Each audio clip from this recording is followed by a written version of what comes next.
How are we all doing, everyone? Welcome back again for another live stream. As you can see, I was on Paul's live stream just before doing a Steve Bruce press conference live reaction. But on to my stream now for tonight, which, yes, it's to have a certain discussion about this thing right here. Yep, which is apparently supposed to be doing its job. Yes, VAR, but discussing, is it ruining a game of football now these days? What I will say on it first, before I get some people in who are already waiting in the background, it's not the overall technology to me which is the problem. It's the people who are running it which seem to be the issue. I mean, are these people gone on the beer or whatever before a football match has even started? And dear me, a lot of them are the referees that managing the Premier League here today, who are in charge of it as well during the game. Who a lot of them are pretty much bloody useless anyway. Well, we'll read some more comments first before we'll get some people in a moment. So we've got Geordie says, "Evening, everyone. I can understand the purpose of VAR, but I don't think it's being used by the match officials in the manner in which it should be used on a weekly basis." Where, yeah, that's totally spot on there, Geordie. As I mentioned, it's the people who are running it that is making it go absolutely, utterly pear-shaped this season. And then you get people in who know how to run this damn thing probably, because I think that the way they're running it is just God Almighty. Kieran Wenderting says, even the referees that use VAR don't seem to use it properly. I'm getting bored of it now, and some of the decisions we've seen this season have been shocking, especially the offsides. Yep, there's been some scandalous decisions in terms of offsides. Last week, VAR had an absolute clusterfuck in that type. In that, some of those decisions were absolutely disgraceful. The Wolves game, our game against Burnley, I thought the Liverpool Villa game was another one. I'm going to say the Man United game to a degree as well, because the way Son just goes down, I mean, how way, man. It's like he barely touched him. Or if that is a foul, McTominay's already been booked. You know, give him a second yellow card for that as well. Hey, God Almighty. So yeah, it's definitely the people who are using it. I totally agree, Kieran. It's the referees who are using it as well, who manage in the Premier League this season as well. We've got a comment from Tom that says, "Evening, Pete, evening, Thomas. Hope you're keeping well, fella." Later, Aidan says, John has been wrapped up like a doner." Oh, God. Oh. Yeah, I thought that was supposed to be for Monday's show. The Dugout Football Channel says, "I would just get rid of all referees and keep the technology. They need to change the rule with being offside by your armpit." Yeah, I mean, I agree. I mean, why give an offside with your armpit? I mean, how way, man? You can't use your arm in a game of football anyway. So why are they giving offsides of that? It's crazy. Absolutely crazy indeed. And some of these referees, I totally agree, they're absolutely abysmal half the time. So many to name from this season. Well, I'm going to bring a couple of guys in already, so please welcome David and Jay from Retro NUFC. How are you doing, lads? Very well. I'm happy, Johnny. So how are we doing, David? All right? Aye. Oh, well, then, lads, give us your thoughts. Is VAR killing football these days? Shocking. I agree. Take it out. What's the problem with it, do you think? That decision of the penalty, when he raised his boot, he kicked him in the face. Yeah, that's very dangerous. Well, the foot was there. If Richie was there, could not his face from. Could kill him. Well, speaking of that, I actually have it right here. Look at that. There it is. That's in the face. It is. Richie in the face. And if Sean Longstaff had a serious injury, how God knows what they'll be saying that about next. He would have been knackered. How how high has your foot got to be before they actually give it? That's what you wonder, isn't it? It's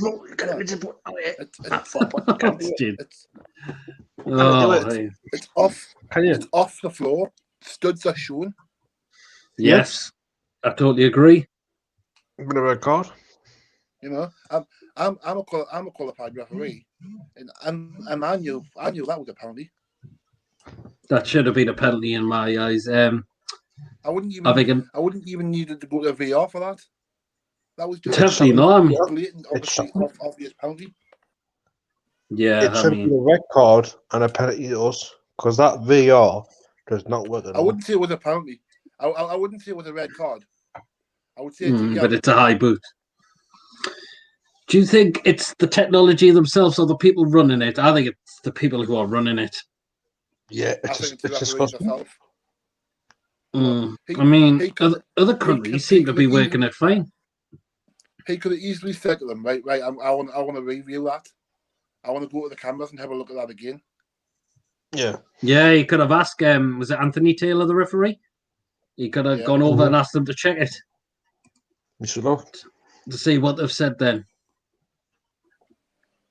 But I think they need to fetch in what the rugby's, because when it's on the rugby, you can hear the sound of what they're talking about.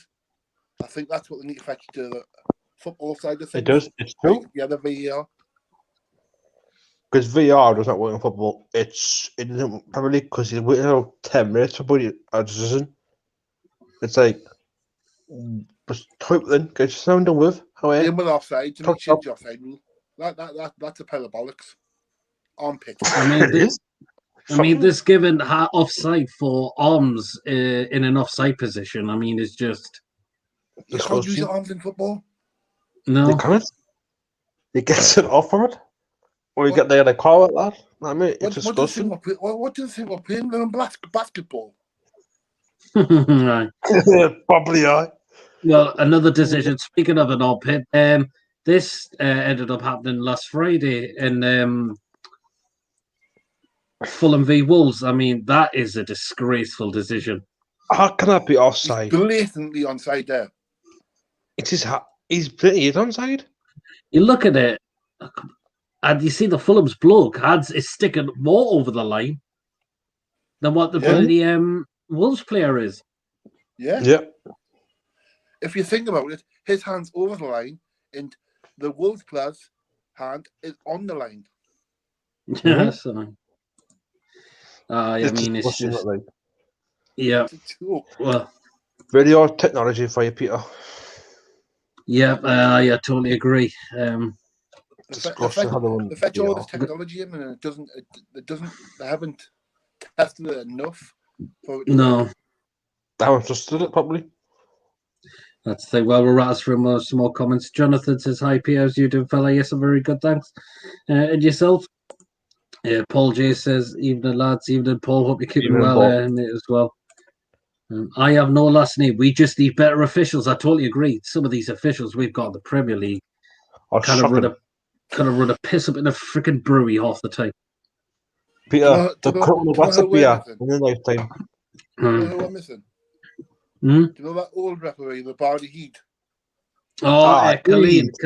Oh, that is what you call a referee, a proper referee. He was meant to him alienised.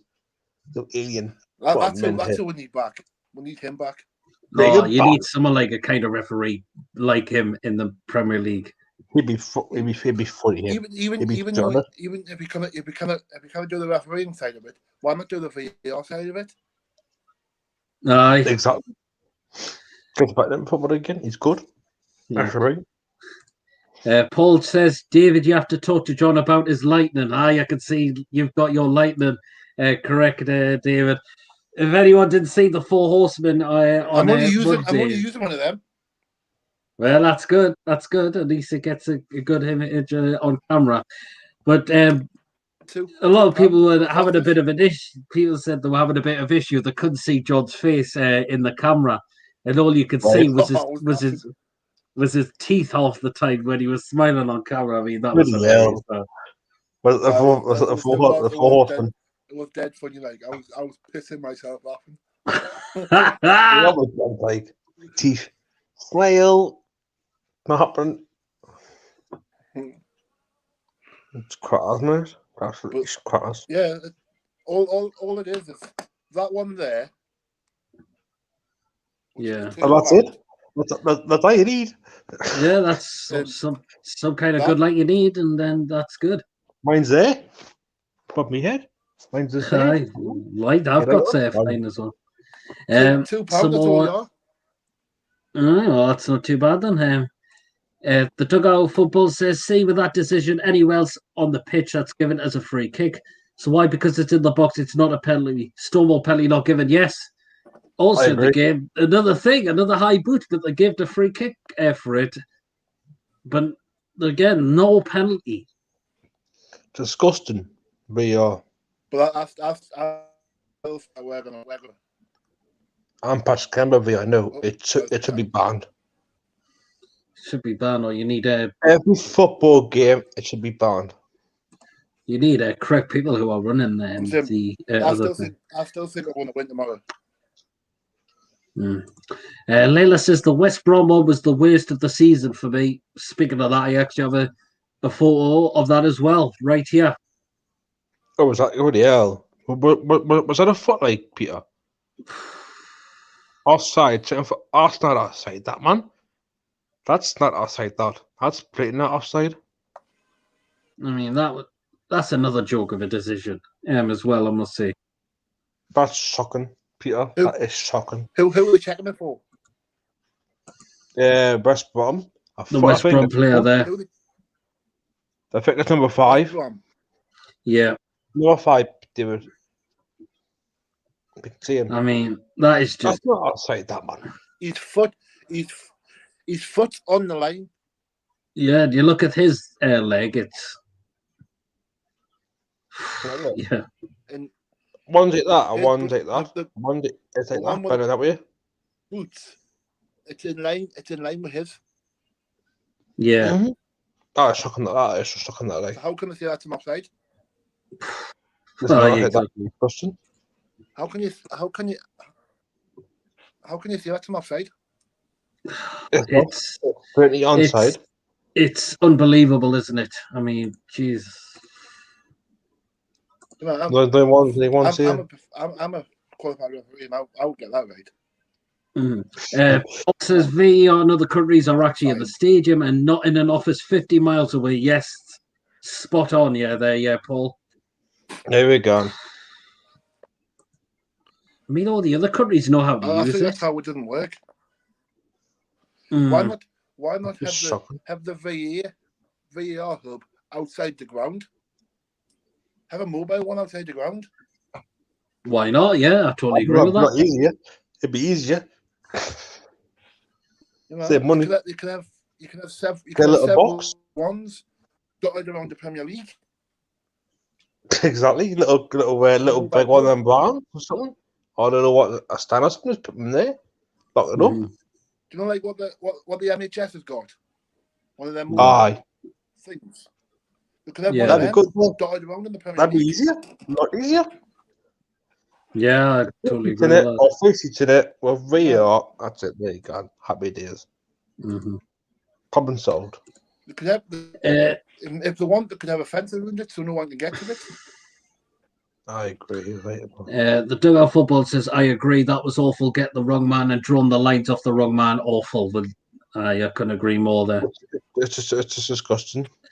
The EPL are totally clueless when it comes to VAR. Again, I couldn't agree with more than that because, yeah, they are bloody clueless, aren't they? It's something, Peter. It's VAR. Why we need it for? Why bring in for football? And then I've seen all that fetching like the Football League. Yes. And then I've seen that fetching like the Football League. I think it's the disgusting. Paul, the 2 review. Good to see you again, man. Hope you could be great to see you on my show if you fancy coming on. I absolutely hate it, and it's spoiling the game. However, it's the idiots looking at the VAR stuff. The referees are a bloody joke. Well, I agree on that. Paul, again, I couldn't agree even more. I agree. I disagree. Some of these hitting the nail on the head. He has. A lot of these officials, they're bloody useless. They can't get a Woody VAR, right, Peter? They can't get the right. But Oh, how many officials like Newcastle? That's not very many. Yeah, buddy. It's not very many, is there? What they got to do with it? The minute. It's shocking, man. Just that Mike Dean, I think he likes Newcastle, doesn't he? Is it Mike Dean? Sorry, he's definitely not one of my favourite referees. No way. He goes. That's it. Trinity. The dugout says another thing we have to rely on people 300 miles away at Stotley Park. They need to change that to getting decisions from so far away. Yeah. I mean, that's where it's based in Stotley Park. Normally, but yeah, but like I've suggested, why not get mobile VAR? Again, it'd be a lot easier. That's it as well. Mm-hmm. You know, put computers in there. Warren says, even if Peter hope you keep it well made, and lads, VAR's been a shambles at times this season. Well, yeah, I couldn't agree more. It's been shambolic all season. Another one I will point out as well, which was given as a disallowed goal, was that one there. Bad that like.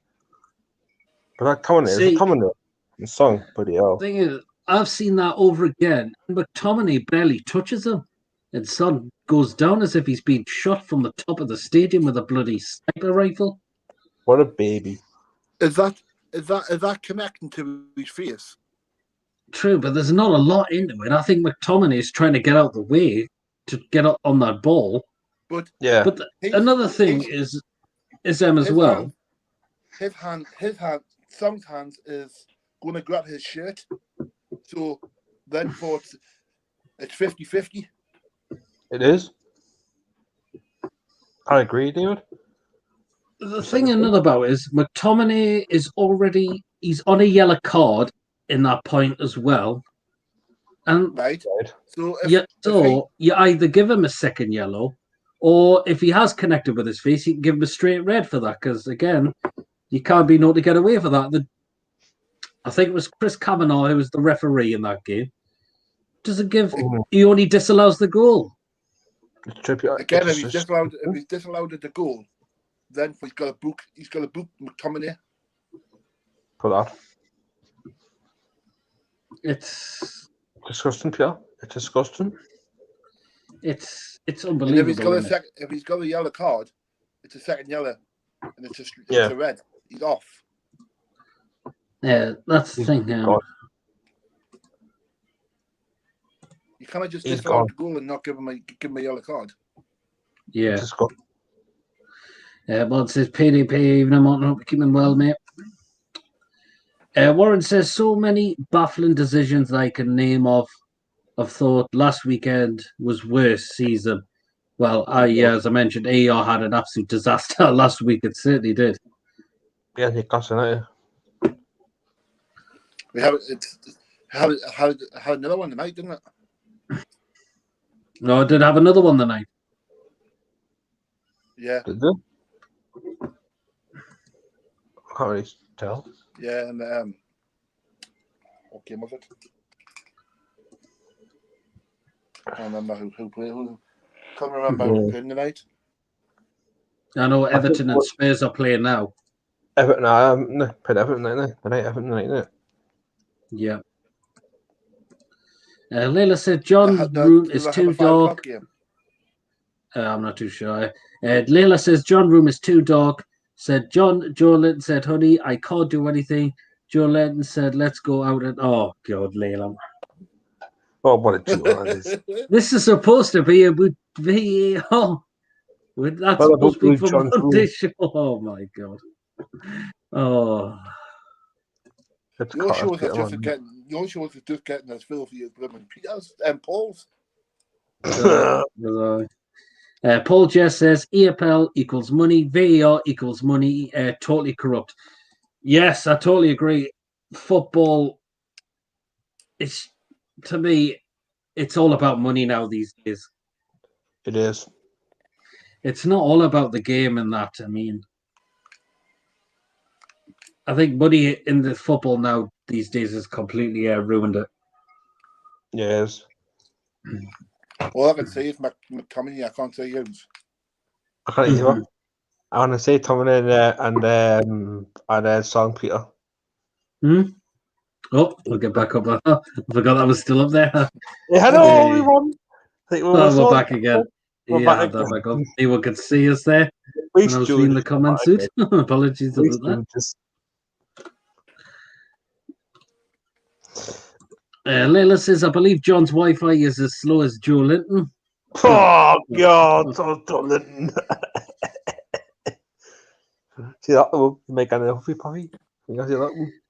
Paul just says, Layla, just for a few laughing show. Yes, we need to keep these dirty comments for Monday's live show, unless Chippers comes in into his usual self. Oh, God. Liam says, Son went down like a bitch. Yeah, I totally agree. I'm McTominay. I mean, the way he just goes down, it's an embarrassment. It's just I've seen the game and it's just, really? Like, oh, look at that shirt. I didn't see the game, so I couldn't comment on it. No, I've seen the Wolves one, but that was totally shocking. That was Liam says Paul says Liam totally agree, yes. Danny McCardle, good evening, mate. Hope you keep well. VAR has ruined the beautiful game we all love and needs to be scrapped immediately. Well, I agree. It's definitely not safe.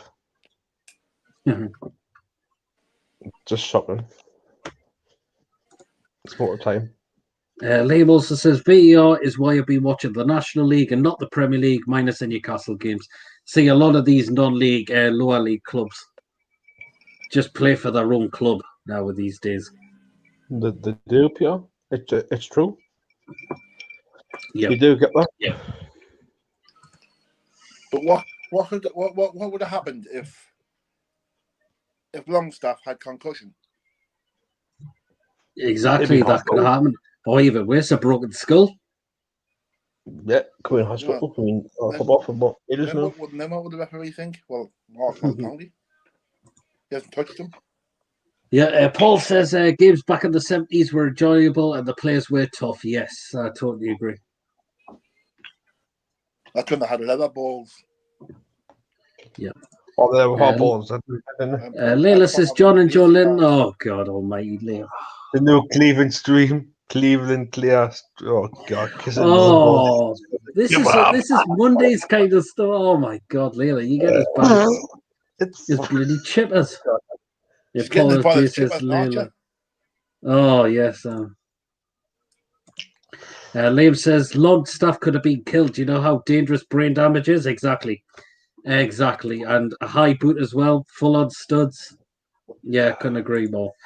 If you enjoyed the stream, please don't forget to hit the thumbs up if you're new and like what you see. Please do hit the subscribe button.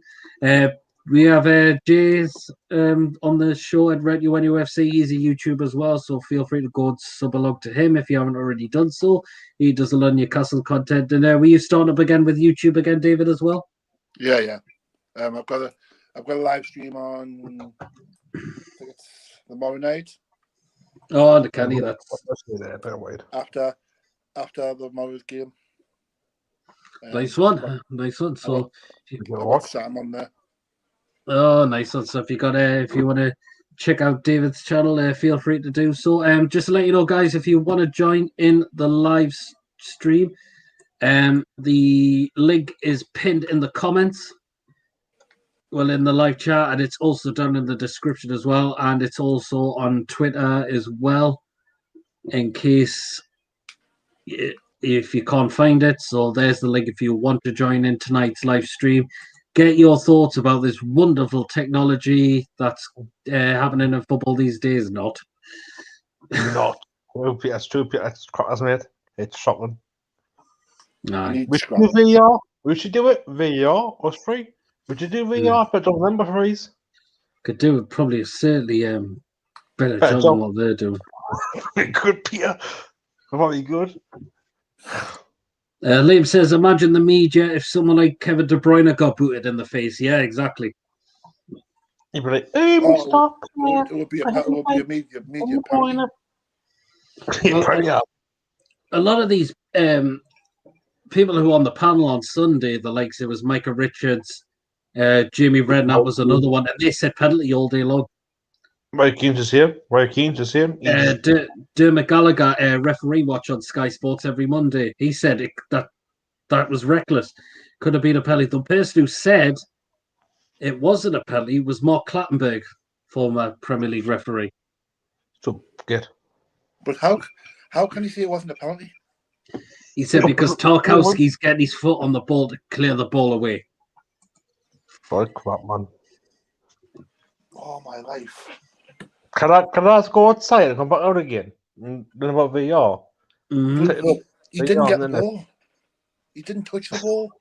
It's so fucking VR. If he had touched the ball would have went up in the air. Mm-hmm. It would have. It's just man. It just cut us. VR. Yeah.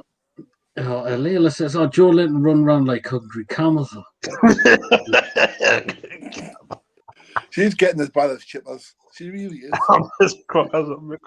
Louis, evening, Peter. Hope you keep it well, Louis.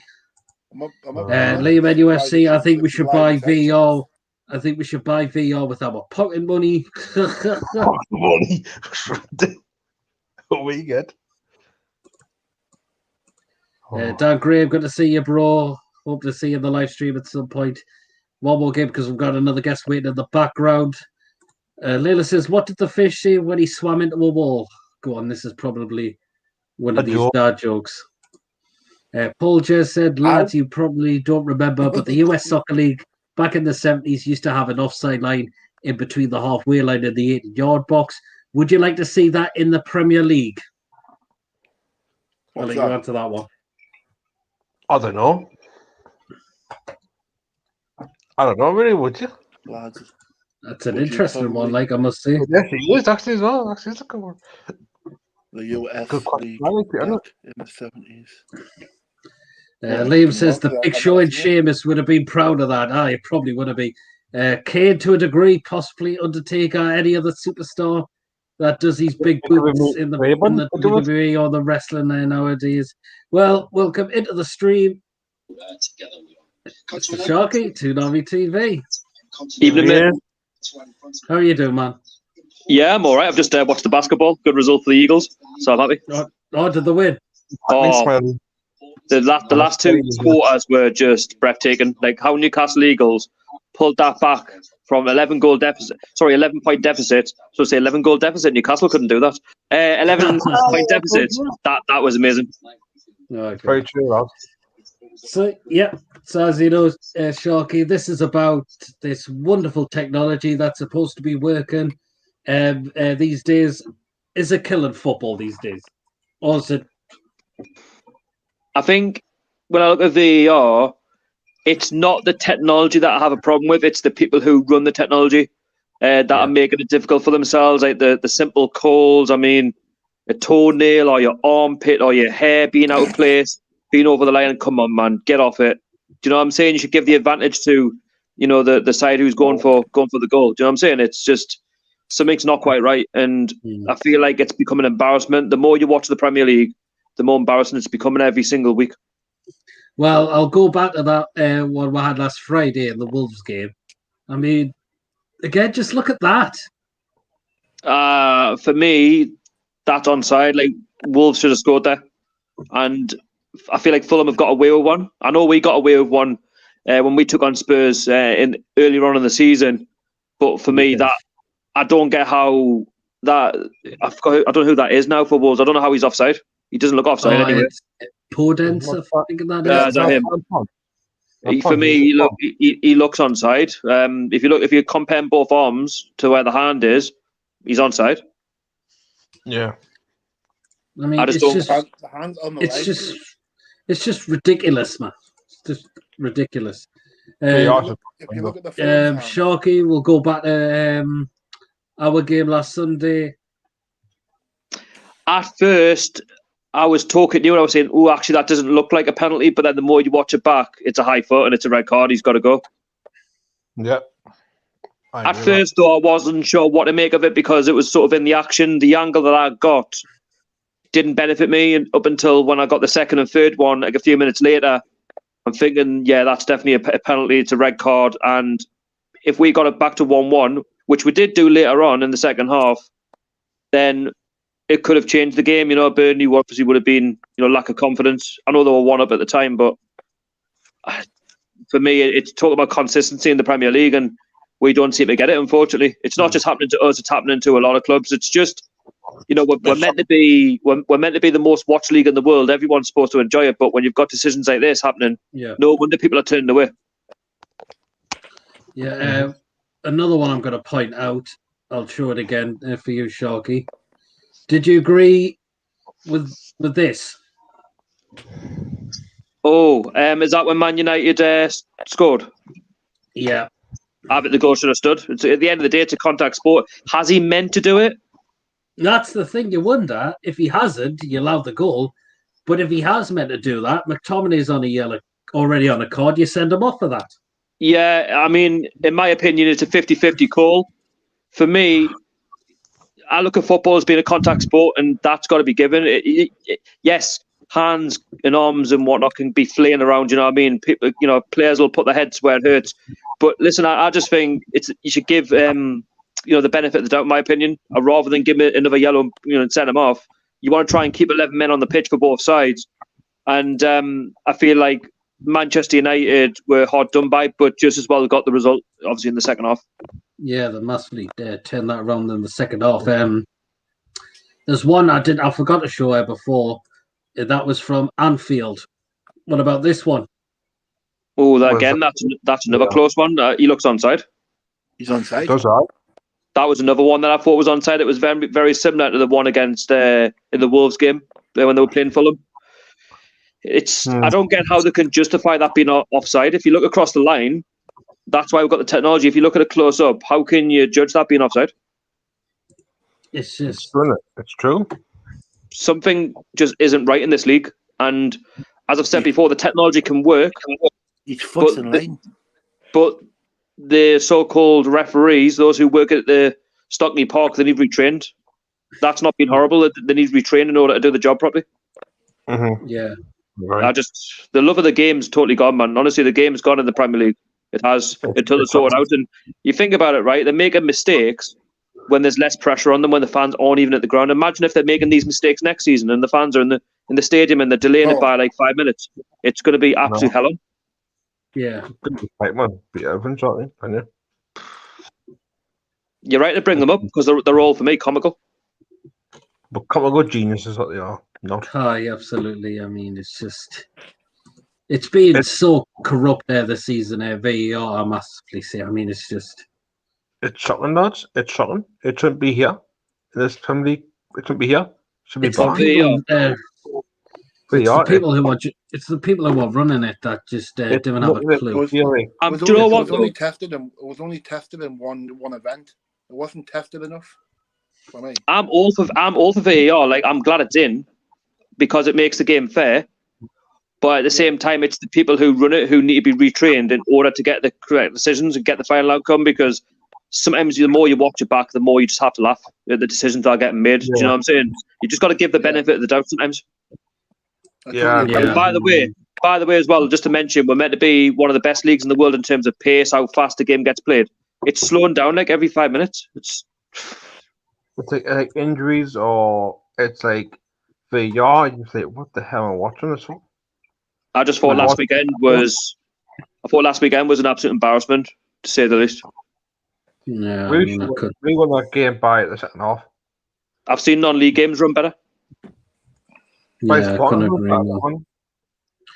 Yeah, well, just going to rattle through some more comments because there's more starting to come in. Layla says, what do you call a fish with no eyes, Joe Linton? Oh, Joe Linton. Joe Linton's good. Paul says, evening, Sharky. Evening, Paul. Layla says, what do you call a can opener that doesn't work? Oh, John. Where do you get these jokes from, Layla? Probably the net. Probably the net. Liam says you can't score with the arm. Well, you certainly can't. Definitely. By his little arms. That was Pinkford. He says, Leo says, did you hear about the Italian chef who died? Oh my word. No, Josh is just terrible. He does not get some stick Joe Linton, does he? Why does Snoop Dogg use an umbrella? Because of Sure. my word, You know what it Leo. is? I'm actually going to stick up for Joe Linton. I think he's been quite good in the last couple of weeks. I think last week wasn't his fault with the service because, let's be honest, we were abysmal first off. But you look at Joe Linton, right? Sorry, right? He's doing well. He's improving. He's improving, which is what I like to see. I think we are going to need best players in for tomorrow. I must say. Absolutely. I've actually put Joe Linton in my starting lineup if we're playing a 4-2-3-1, but I can't say it. The only way Joe Linton actually plays better is in a 4-2-3 out wide left. But again, I'm not the manager. I think we're not going to be using 4-2-3-1 at the moment. I think that's looks like it's been thrown out the window. Chris Wells says even he's using that 5 at the back. Isn't he? I'm not a fan of it though. Like this, I'm not. I think it's too negative. That's the thing. I mean, last 2 games it hasn't done too bad, but yeah. But I rely on 5 at the back in every single game because the thing is, even against Burnley, I was a bit nervous. I'm like, we're playing Burnley, we're playing 5 at the back. Yes, it might have worked against Spurs, and then do you not worry when you go 1-0 down against Burnley? You're playing 5 at the back. Like, why? I was watching the game. I was scared. I was like, no. Do you know what it is, though? Right, I'm feeling quite confident for tomorrow that we can at least get a point. I'd like to think we can get 3, but it's going to be a big ask given how good West Ham are. They'll hit you on the counter attack. By the way, I'll take 3 points, but it's going to be difficult. Been good. I've got with the win, 2-1. I'll take that, but it'll be difficult. It'll be very hard. Lingard's one. So Thomas Souček as well, the way he organised that West Ham midfield, he'll be a danger tomorrow. He's been class. Leila says, what kind of tea is hard to swallow? Oh my god. Beetlejuice. Leila, why not keep this from Monday's live? It's just comedy. It's just too funny. Peter, you just drop them. Chris Wells says, I think the referees who are using it are the problem, but if we're going to change the way we handle VAR, then what's the point in it? Well, absolutely. I mean, if they're using these referees who are the Premier League referees, who majority of them are absolutely bloody useless there in the first place, why use VAR at this point? I said this last season. Like, it took them so long for, was it Michael Oliver to be the first referee to go over to the TV, and we're like, why were you taking so long, like, for a referee to go over to the TV? Why was it all going to Stockley Park at first? Why couldn't you just do what they were doing back in the World Cup, where if there was key decisions that needed to be made, then you discuss with the VAR team, and if they can't quite come to some sort of solution, then make the referee go over to the TV, that let them have the final outcome. I do feel a bit bad for referees actually in this league, because whatever decision that they make, they can't always win. Yeah, that's the thing. The thing is, right, the referee might get told by the VAR team, actually, as much as you're thinking this, just give this as a goal, or don't give it as a goal, or give that as a penalty when it's not a penalty, or give that as a red card or yellow when it's not. And the referee may think, well, okay, I'll go with your word, but then the referee actually might have decided, I don't want to go with that, and the referee gets made to look bad because it's their game, they're refereeing it. Yeah, that's possibly something is not right, and I don't get it, and something has to change in the summer in order to make our game better for when we get back. Otherwise, it's only going one way, and that's down the pan. Yeah, I'm a frying pan. Yeah, absolutely. I agree with that. Paul says Sharky doesn't think it's the best league in the world anymore, the Premier League. I do. I just feel like it's the whole VAR, which, let's be honest, that can be rectified. Do you know what I'm saying? It's not like, we've all got Fulham quality like clubs in this league. Do you know what I mean? There's Man City, there's Chelsea, there's Liverpool, there's Man United, there's even Spurs, Leicester, Wolves, West Ham now. There's a lot of clubs all competing for different positions in the league. I feel like the Premier League's got a lot stronger, and that's with the money. Of course, there's a bit of a gap, but there's a lot more competitive clubs now than there ever was, I think. Yeah, it's true. I agree. The thing is, even Leeds United now, next season, could get top 10 if they can build on with Marcelo Bielsa. I think they can. It's pretty good, definitely. Yeah, I totally agree. We'll bring another guest in, because I'm going to start getting more people on since I kindly decided to up the subscription on this because it's so good. Lawrence, welcome, mate. Hello. How are you doing, man? Well, Lawrence, all right. I'm pretty happy after that win for the Newcastle Eagles. I've just mentioned it. It was good on it. Aye.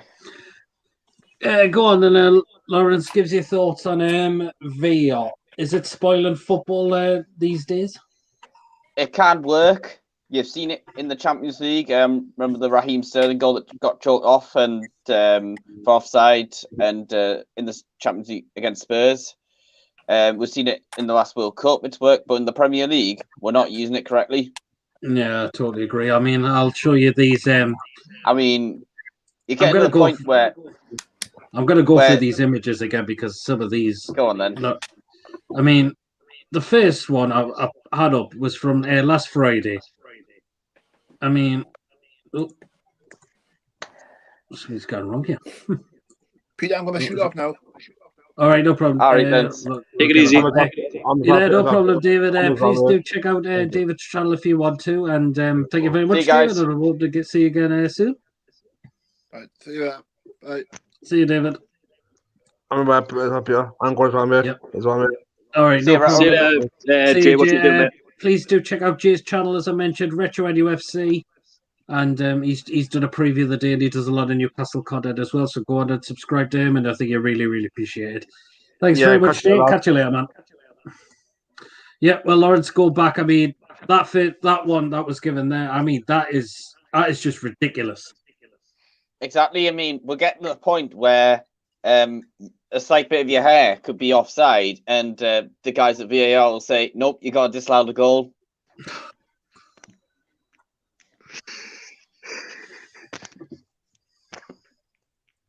I mean, you've wondered, are these people that run on the VR? Are they? I tell you, what? Lawrence has been talking about hair.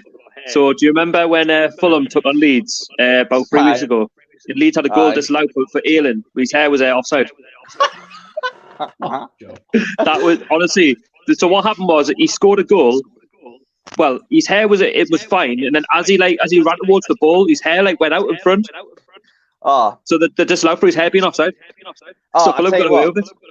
Colaccini might have been glad he's left Newcastle because he'd probably have a goal called off because disallowed because his curly hair being offside. It's getting borderline ridiculous though. They've gone from simple decisions to the tiniest, weediest little bit of detail.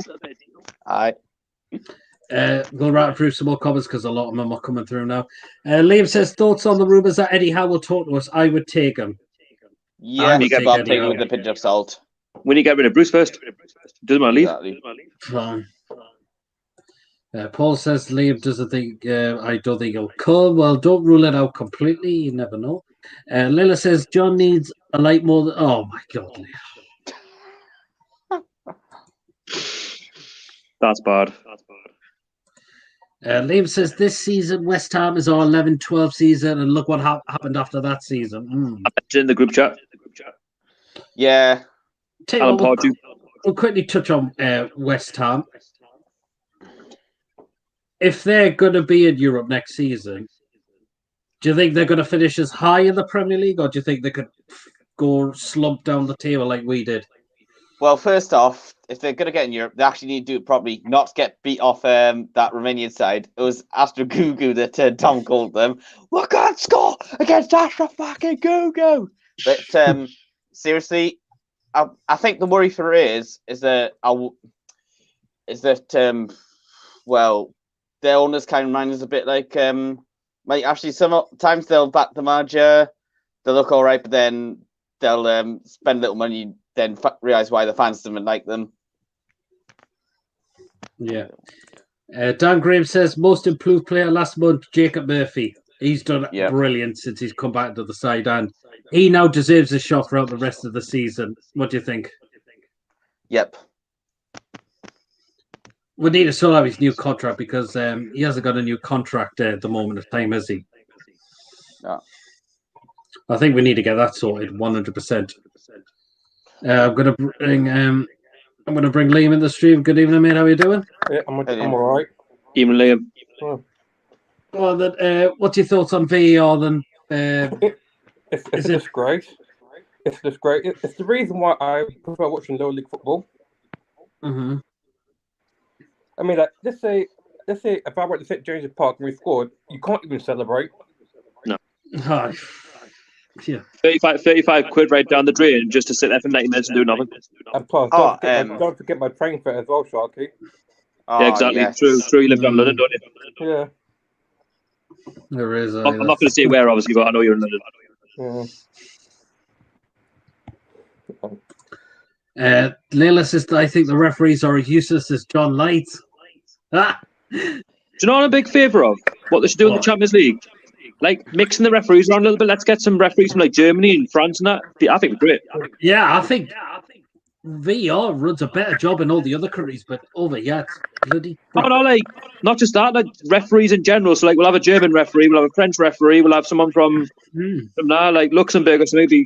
Just mix it up a little bit. Send all the crap over there. Or as David says, we need a referee like Kalina again, because that was a referee. That was what you call a proper referee, easily. Well, you didn't want to get a red card in front of him. That's your common name. Stevie Wonder could do a better job with VAR. Right. Stevie Wonder could do a better job than Steve Bruce. Layla says, I think the referees have booked in a pint with John and Joelinton for a hangover. Okay, then. I think the lower leagues are better than the Premier League. That's your comment again. Well, they play more for the club and the badge than a lot of these Premier League players. Honestly, I was watching the Whitley Bayes game, and some of the tackles that were flying in, they were just getting up and they were continuing. Exactly. Premier League, they just roll around like absolute idiots, and then all of a sudden, like, oh, actually, I was fine. Son last weekend, and he got the goal disallowed. Am I echoing? Yeah, you are. Can I come out the stream and come back? Yeah, no problem, Sharky. I'll just try that again. Okay. Oh, I can still hear the echo in. Is it you, Lawrence? No. No, because I don't know what's going on here then. Is that any better? Still a bit. We'll get Shotty back in. Here he is. I don't hear an echo.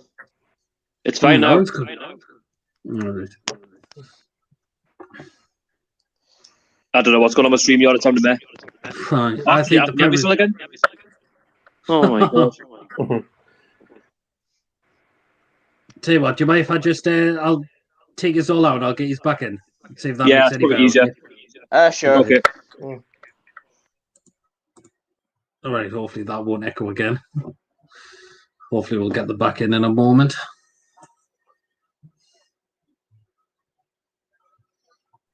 Just shock you again.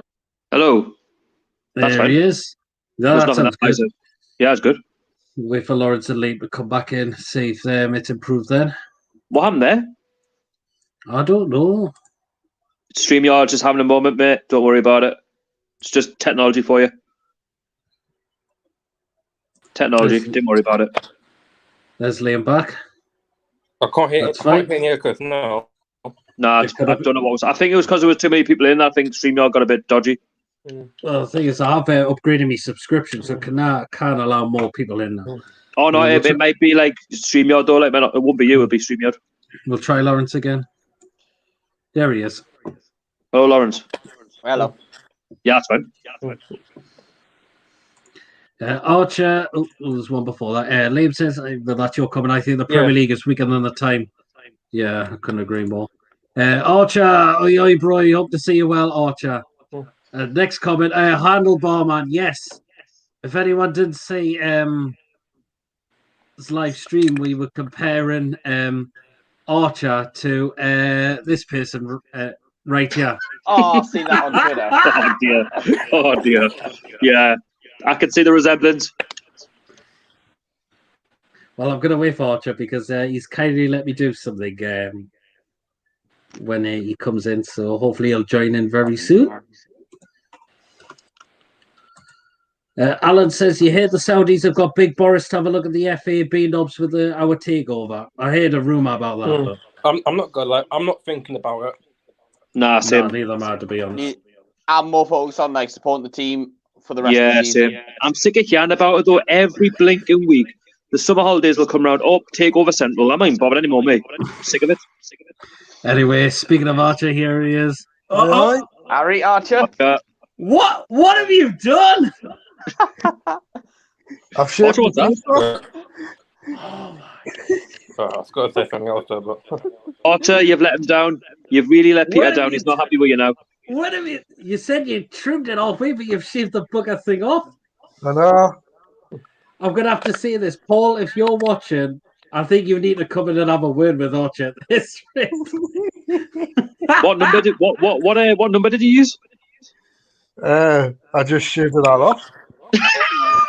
Screw it, I'm going for it. and look like John Joe Shelby as well. Oh, you couldn't get any more baldier than George Shelby. Wow. Oh, Paul, if you're watching, I think you need to have a word with Archer. I'm just on Twitter, okay? Everyone's talking about you should come in. Oh, I heard about that. Shelby says that West Ham's our side's better than West Ham's. Not this season, it's not. No chance. Well, I look at West Ham's team. I don't think it's much better now. What's the difference is they've got a decent manager. We don't. Yeah, for me, John Shelby's a bit of a mouthpiece. I can't wait till he leaves at the club eventually. Because in my opinion, if the in my opinion, you too. Right, Lawrence, you go first, mate. Well, in my opinion, if the side's as good as West Ham's and John Joe Shelby's praising Steve Bruce, why are we in different positions? Think about that. Exactly. Yeah, that's what I'm saying. The same person who was praising Steve Bruce a month ago. What? Yeah. By the way, we've all on Saturday, if we get a win, we've all got to apologise to Steve Bruce according to Gabriel Bonneho. What an absolute idiot. He can piss off for all that. I'd rather say sorry to a nonce. I tell you, if I seen Steve Bruce, I'd give him the middle finger. Leave. Exactly. Your own sanity. Well then, Archer, welcome to the stream, man. VAR. What's your thoughts on it? Is it killing the game of football these days? It is. It is. It's killing the football. Like, What's the problem with it? What's right with it? they just don't know what they're doing. I mean, I'll show you the photos again after if you've not already seen them. That, for example. What do you think of that? It's a Wolves goal, though. It is. It's a Wolves goal. He's onside. I know. That, for me, that was the start of what was to come last weekend. It was only Friday night. Well, number 30, his arms past the line, and number 10 isn't. Something's not right there, though. I mean, the referee's made a big mistake. For me, that's a Wolves goal. And by the way, Wolves played quite well in that game. Yeah. I know. It reminds me of. Archer, we'll go back to our game. What did you make of that? We were watching this on. Yeah, we were. For me, that's penalty straight away. You can tell. Tarkowski is literally kicking the ball, and he's hit Chelsea in the heat. It's a red card.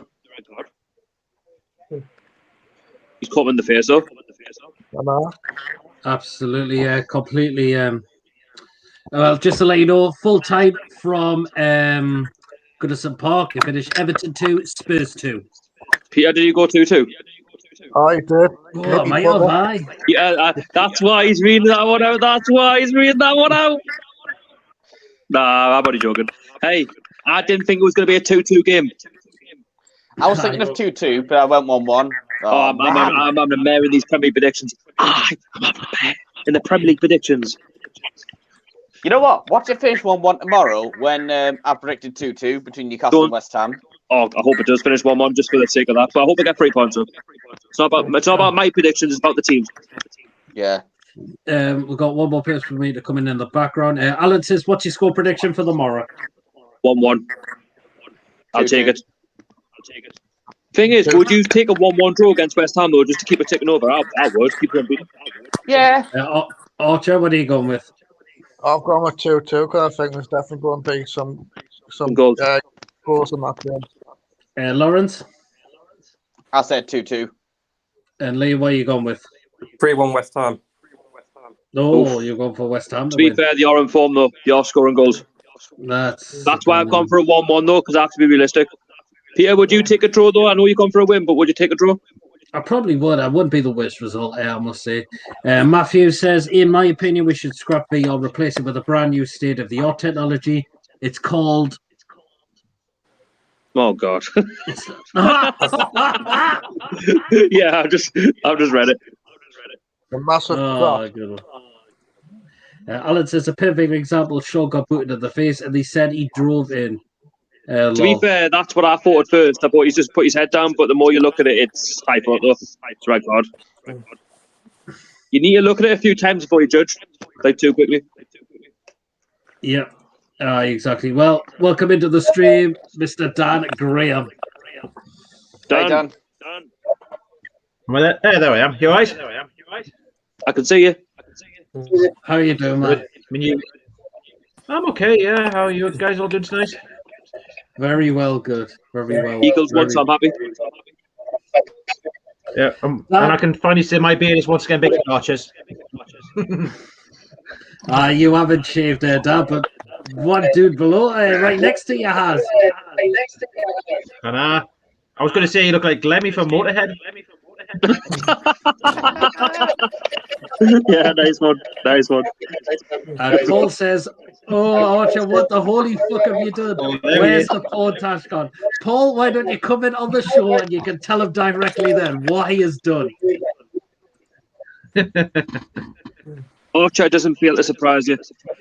Right, Dad, VAR. What's your thoughts on it? And is it ruining a game of football these days? I just think it's just a total shambles, really. I mean, some of the decisions that you've seen over the course of the season, it's 95% of them have been wrong. I mean, most of the decisions that we've seen have been pretty much arms or hands being offside. And for me, that's ridiculous because you can't score with your arms or your hands, can you? It's only if it was your foot, maybe that might be fair enough. But with your arms, no, it shouldn't be offside. So I've been watching the show since the start. So Proudlock, goal should have been given. Firmino, goal should have been given. So I think VAR needs to think about that you can't score with your hands. So Lawrence, what are you drinking? Or anything like that, then yeah. Guinness. No, he's on the Guinness. Dan, what did you make of this decision here? What's your thoughts on you've that, seen them given really. You've seen them given when it comes to arms, really. I mean, I didn't see it myself live, but you know, if it's deliberate, then yes, it probably could have well been a red card. But if you're running while you go for the ball, is on a yellow card at that point, and he just disallows a goal, doesn't give anything. Should have been a goal though. Should have been a goal, yeah. Should have been a goal though. Like at the end of the day, it's a contact sport. Yeah, I mean, especially this last weekend, there's been so much going on with VAR the last weekend. The thing is, right, if you're not allowed to tackle someone, if you're not allowed to put your arms in the way of something, then we might as well stop the game altogether. The game is completely gone. I mean, the thing is, right, arms are going to be flailing around everywhere. You're just going to have to take it. Like, if you get hit in the face, you get hit in the face, just get up. I mean, when you run, you're moving your arms anyway when you run. Unless you're on Pardew and you go on headbutt and people, that's a totally different matter. I remember that. Leila says, to be honest, Tarkowski's better than all of our defenders, guys. I rate Tarkowski. I think he's a very solid He is, but it was a red card, though. But tell you what, the way St. Maximin absolutely left him for dead for the goal he scored. Checks in on his right foot, hits it with his left. Devastating. Oh. You know, there's one thing I think a lot of people would always say. Steve times for his subs are always way out of hand, but he made the subs at the perfect time against Burnley. Had to. He's got no choice now. We're in trouble. He has to. Back in. And of course, they have to start tomorrow with West Ham because it's going to be a tough game. West Ham on form, still chasing you up. And I said at the start of the season, who's the first manager to get sacked? I straight away said David Moyes, but he's proved me well and truly wrong. Oh, he's got a quarter Steve Bruce. He's getting manager of the year. Oh, Jesus Christ. Good God, I mean. Oh, do you mean Steve Bruce is going to get it? I thought you meant Moyes. No, Steve Bruce was asked about it, and he said it on 2 or 3 occasions. David Moyes is getting the manager of the season. Pep Guardiola will get it Well, because to be no one honest. the title winner. No, I think David Moyes will get it because No. West Ham were not favourites to get anywhere near where they were. If Pardew gets it, he'll get Who it. were managers this season in 2012 when Man City won their first title? The thing is, Guardiola can win it any other season. West Ham don't get in the top 6 often. Oh, yeah, I know that, but it's just they've given it to the winner of the Premier League like since 2014. I think the last one who didn't win the Premier League. Man, look at the money Man City you've got though. Look at the money they've got. It's not that hard. It's not that difficult. Sharky, you're echoing there. The echoing's still coming through. Is anyone else can hear the echoing still? Yeah, I can. I can't hear anything. Hold a minute. No one's got YouTube and StreamYard open at the same time, have they? No, it's not me. I always close mine. Lawrence, you got StreamYard and YouTube up at the same time. Have a look. No, it's, 1 second. no, I'll it's come Archer. on. He's got I don't. StreamYard and Pornhub up at the same time. You are. You've got StreamYard and Pornhub up at the same time to show off your boldness. Well, we're Sharky, but we've also got another guest in the background as well. No, actually, we'll bring him in now because I think, Archer, he's going to have serious words with you. I think I know who it is. Come on, Paul. Yeah, Max. Archer, Hey, Paul. what have you done? Here we go. Here we go. Where's it gone? Don't worry, Paul. It'll go back in. Should never come off, mate. I was proud of that YMCA task. I was proud of it.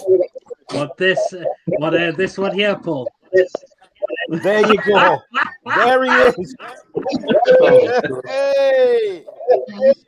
Oh God Almighty! Good to see you, Paul, again. Appreciate you being on your show before. So, welcome onto mine. VAR, Paul. You said in the comments. Well, I mean, I keep saying it's VAR, but it isn't really VAR, is it? It's the idiots that run it behind the scenes.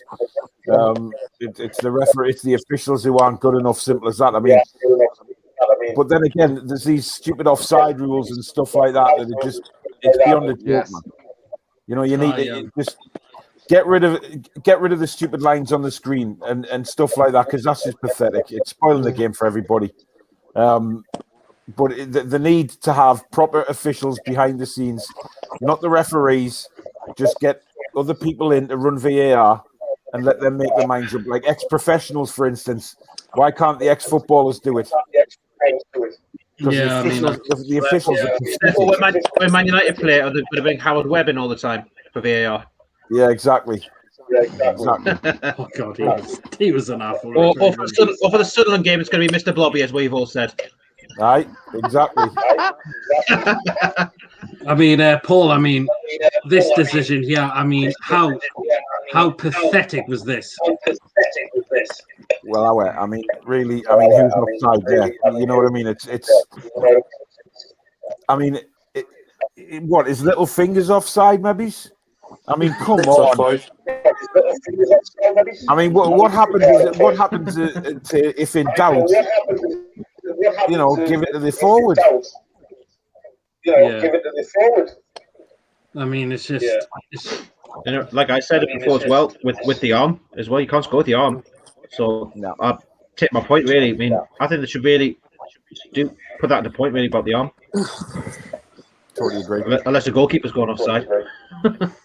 The whole thing stinks. The whole thing stinks, and it's spoiling It's spoiling it. And when the supporters are back in the ground, it's going to be even worse.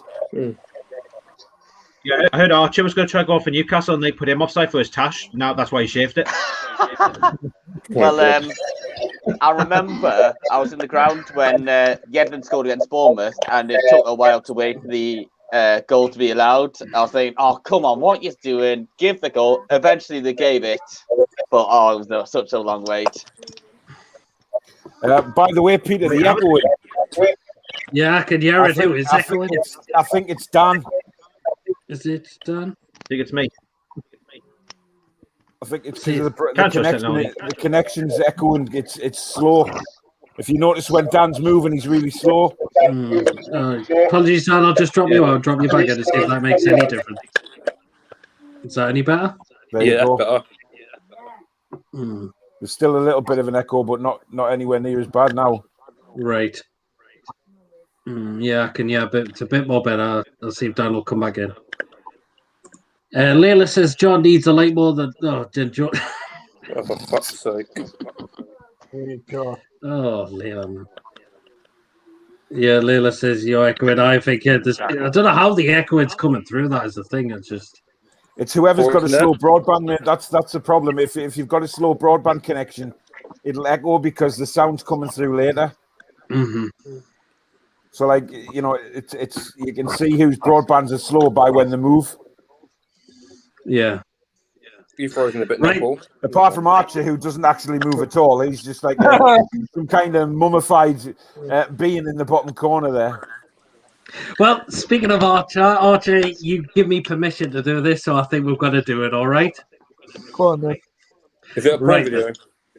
Well, this is one time where before all COVID happened, when we went to record a preview for West Ham away last season.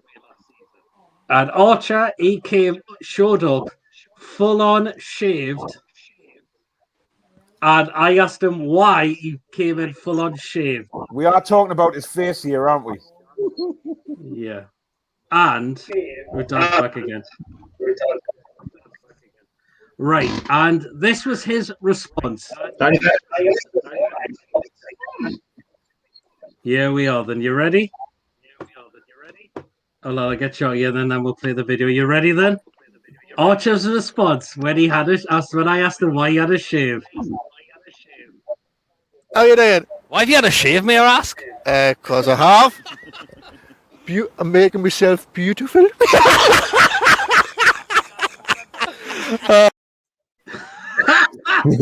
God.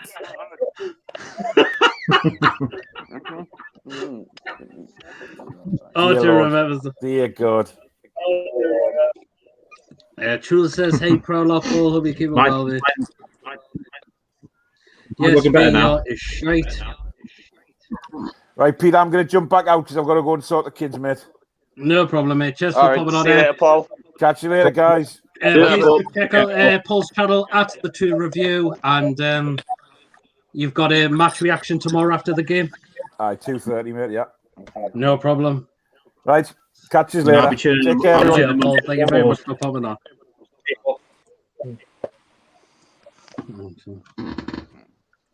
You only came on to give Archer a big channel. John said to Joe Linton, "Honey, go to bed." He said, "I need a Cleveland steamer." John said, "Don't be naughty." Go. Oh, Jesus Christ. Hey, my word. Leah.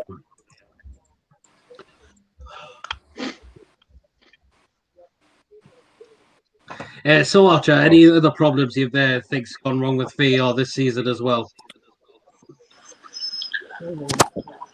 Just pretty much everything. Oh, thanks, Klaus. You just said that Kane's gone off injured and I've triple captained him in as well in fantasy. Oh, I captained him, but not triple. I'll use my triple. I think the problem is it's the people who's working behind the scenes of the VAR system and completely messed up. Yeah, like you said, it's Mr. Blobby. It's like what we've got the white play that with Harry. The thing is, it's absolutely. Yeah, I couldn't agree more. Another decision. I don't know. I think I've shown you them all. Another one I think I mentioned was it Leeds against Crystal Palace when Patrick Bamford had one offside as well a few months ago. Yeah. Another one I think we want to mention that was widely spoken of. That should have stood. On the one the West as well. That was another one. The West. It's not just goals. Got to think of. Oh, the West Brom. Did you say? I think it's not. It was the West Brom game, which was this one here. That's the one. Now, however, he kicked the ball. Is that West Brom and Southampton? And yes. who's he called from Galatasaray? The striker. What? Dion. Yeah. He just headers it, and he just he flicks it on his head and it goes in. Now, how on earth is that a bloody flipping?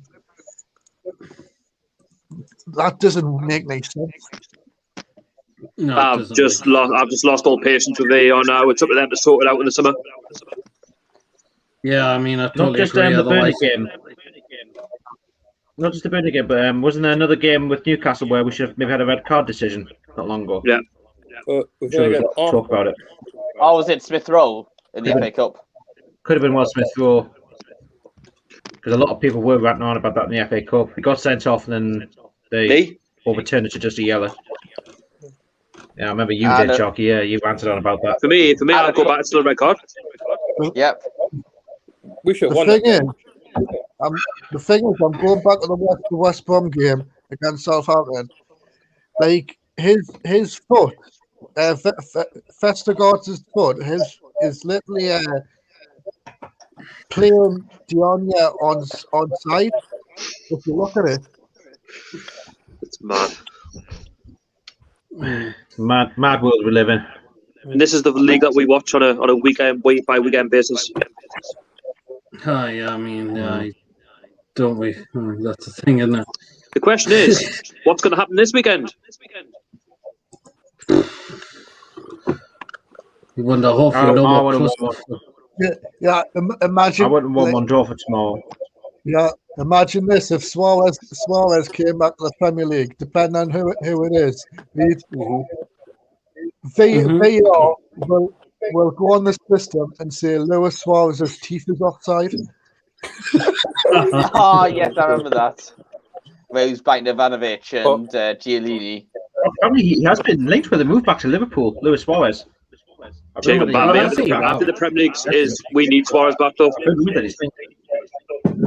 Well, because Norwich are going to come up. Because Norwich City are going to come up. Yes. I think Aguero might be going. I'm saying Aguero might. I think Aguero will go to Barcelona. I think Juventus will look in to get him as well. We'll wait and see. It'd be interesting to see where he does go.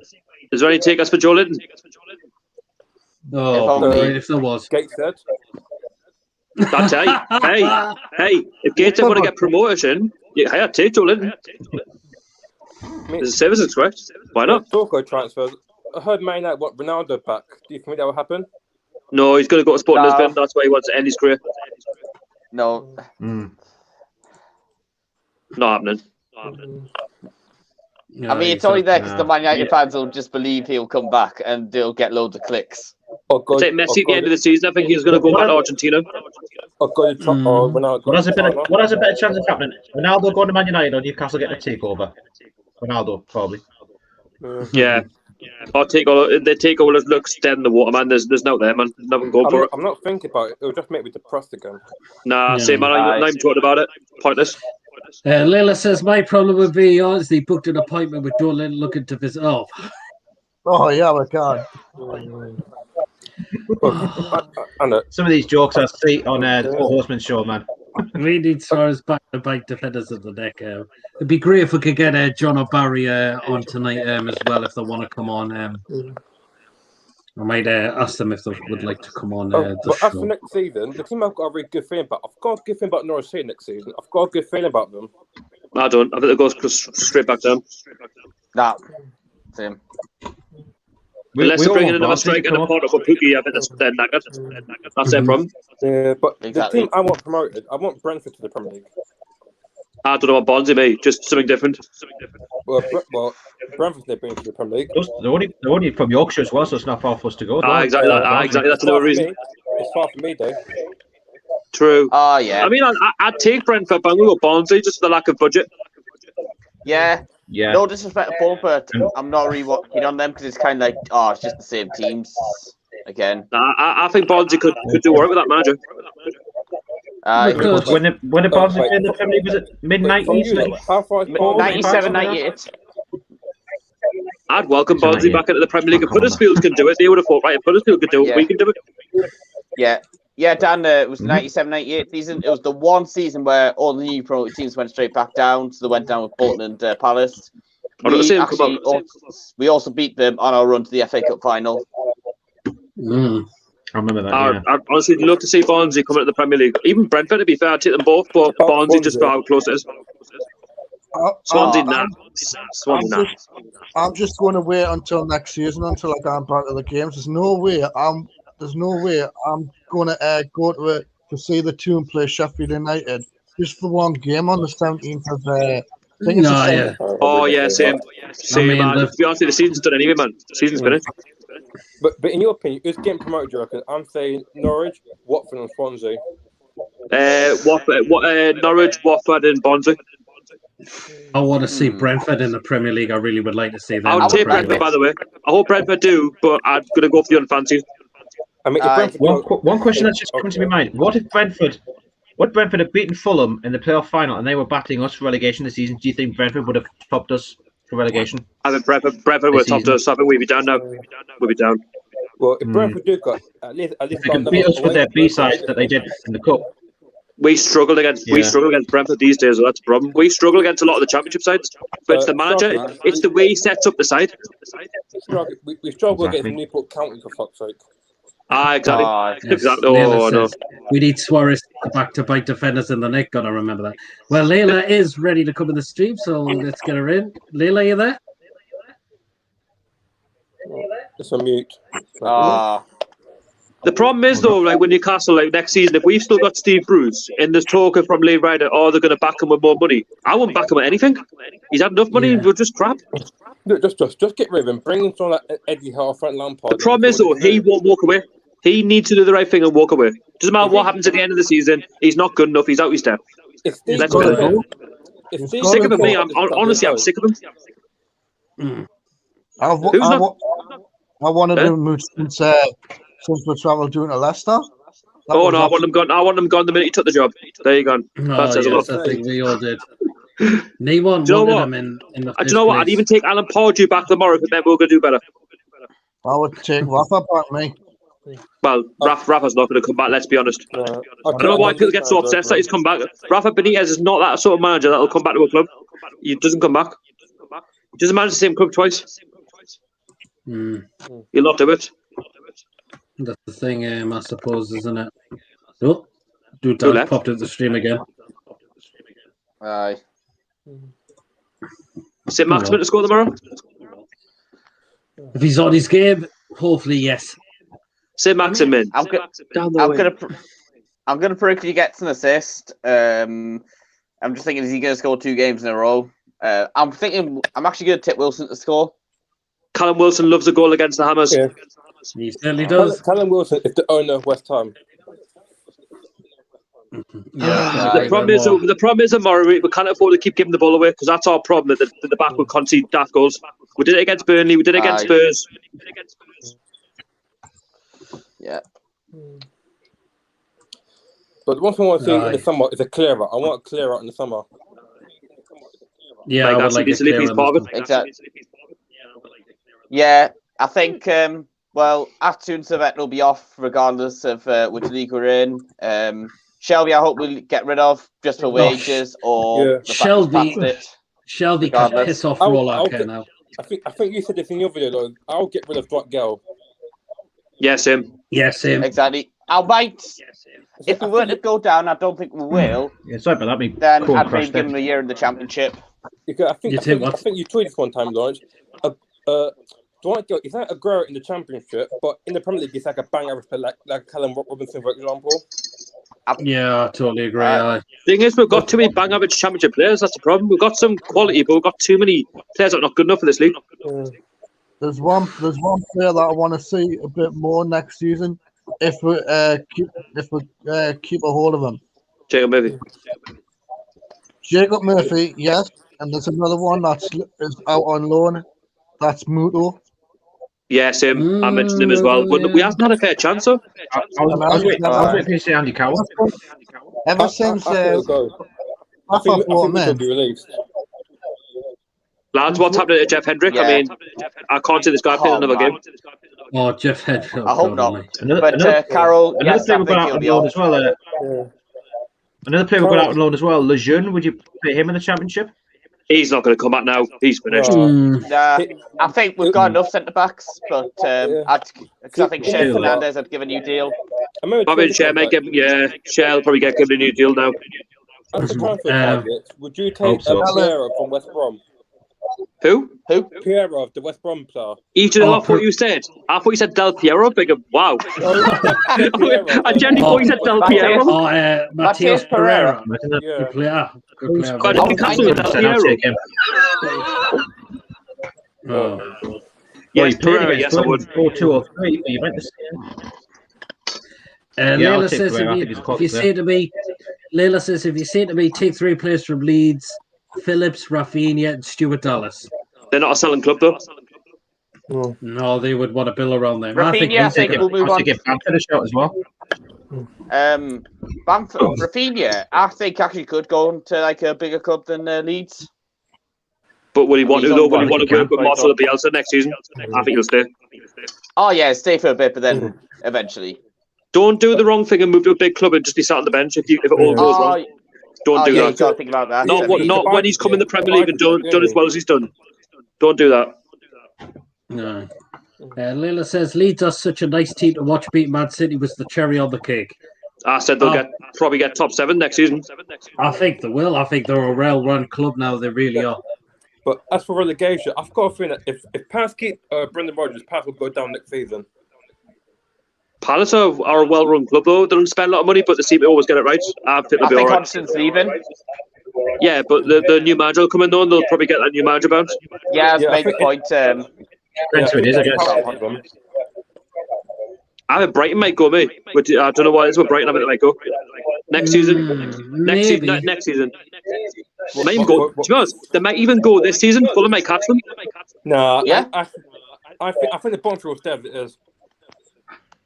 Possibly. Well, don't really. If Fulham start winning games though again, they've done it before. I think for Fulham. I think Fulham will pick up 5 more points at least. West Brom have gone on a bit of a run though. They've won the last 2 games back to back. Yeah, but I think Layla scored 8 goals as well. Layla says, Pete, what's your thoughts on racist FE Slavia? I'm glad Arsenal beat them. Well, Arsenal certainly give them a right good thrashing yesterday, easily. Too good for them. I knew Arsenal. I had a feeling Arsenal were going to be well up for it. We've got the Arsenal at the end of the month. Is it next month?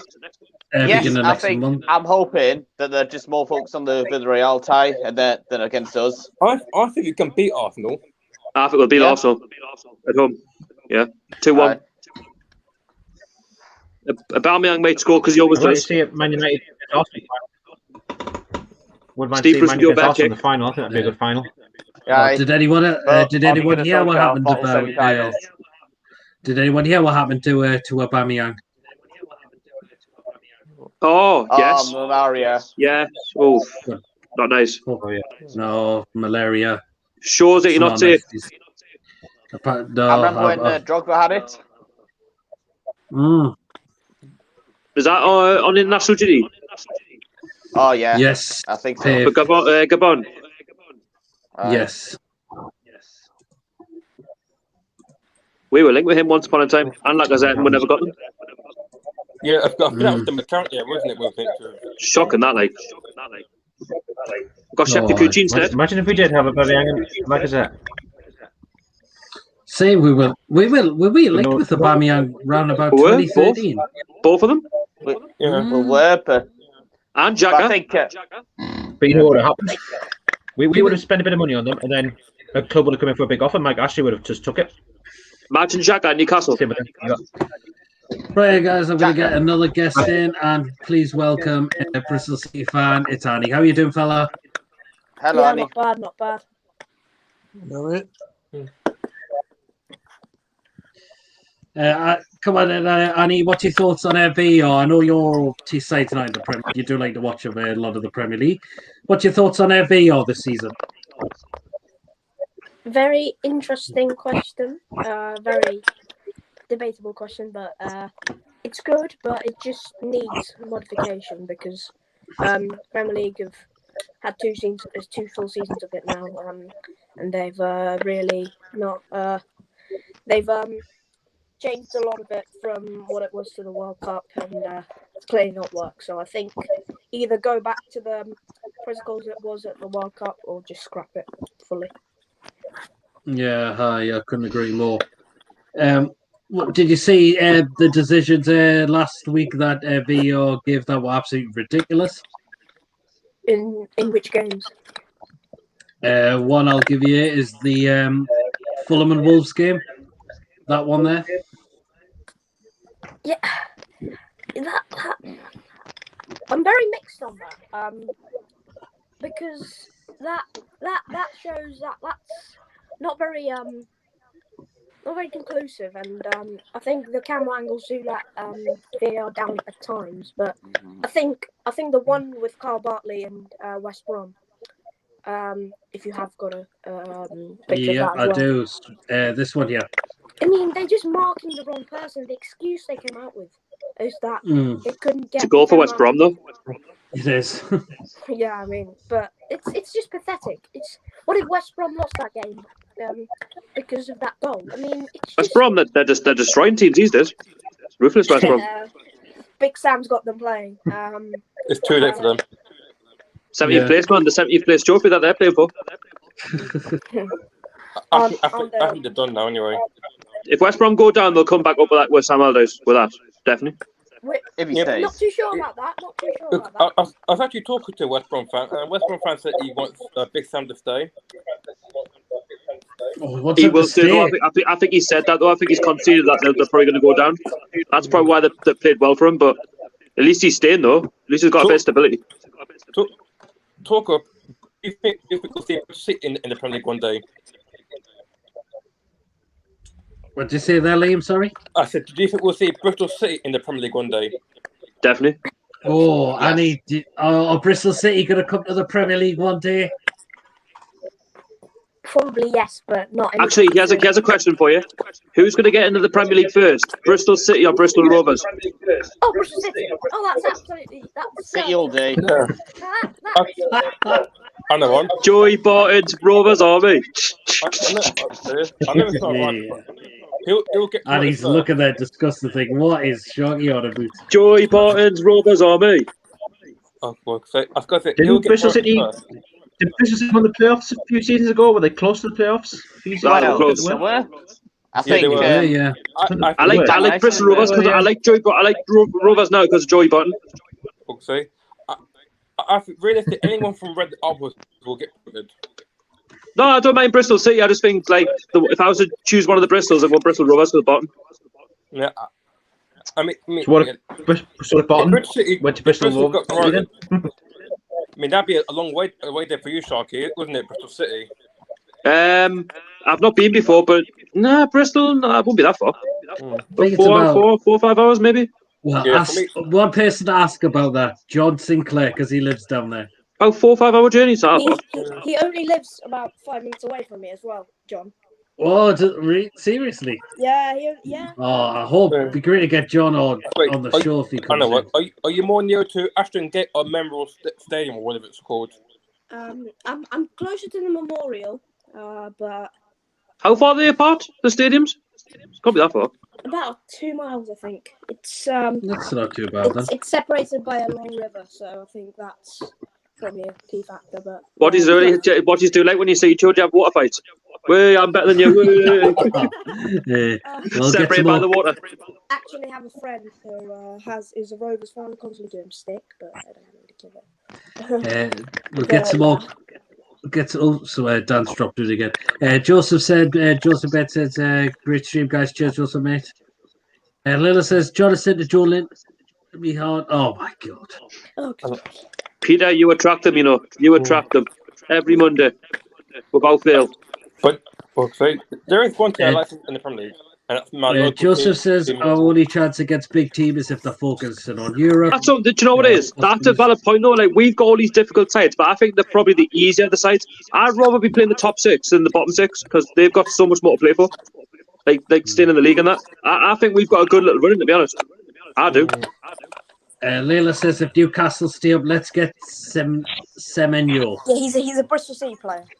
Oh, I don't think Annie would be that happy. Beat West Ham tomorrow. I'm 95% West safe. Beat West Ham. Yeah, I mean, probably. Have Semenyo if you give us £15 million. I'll have it. You can have Mike actually will pay that. I mean, we paid 40 million for Joe Linton, so. What position does he play? On Naki Wells. I think he's a winger, isn't he? Naki Wells. No, I don't. No. I'll pay Newcastle to get rid of his contract because he's utterly. To be fair, Naki Wells, when he played well at Bradford, I actually wanted him in Newcastle. That was why he was doing so well at Bradford. Oh, yes, so obviously he's not. Exactly. Okay. What's your thoughts on Nigel Pearson then? Pearson needs to stay, gets a new contract, get his own squad, needs a new CEO, and pretty much needs.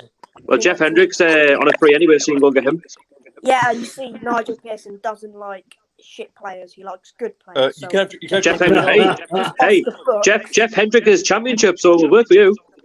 No, we're achieving towards Premier League. We're not stuck in the middle of the championship. Well, you know. Okay, you can't join your show, Where's Bristol City in the championship? They're 13th. Bloody hell, 50. Wow. Have they dropped that much? Wow. Yeah. Top of the exactly. league. That's why I'm surprised. Because he was like top 6 at one point. No, we were third after 12 games or something like that. Mad. Ross Cheney says, "Hey guys, up the bags." Yes, black and white all day. Dan says, "Keep crushing. We'll let someone else go in." No problem, Dan. Thank you very much for popping in the night. Great to see you, bro. As always. Okay. Will someone get priority, you reckon? Sorry? Will Sunderland get promoted, do you reckon? I'm going to say yes via the playoffs. Yeah. Sunderland fans are turning on Lee Johnson very quickly. I think Peterborough and Hull have done quite well to stay like automatics. I think Sunderland will probably be through the playoffs. Yeah, Peterborough won tonight 3-1. Yeah. A lot of that mad mistake. He thinks Sunderland have absolutely bottled it completely this season now. No, they haven't bottled it. Yeah, they might have bottled the automatics, but they haven't bottled the actual season because he's actually given them hope. Yeah, they can still go through the playoffs. Lee Johnson will get them. Lee Johnson will do his utmost to make sure that they get through via the playoffs. He'll do his utmost.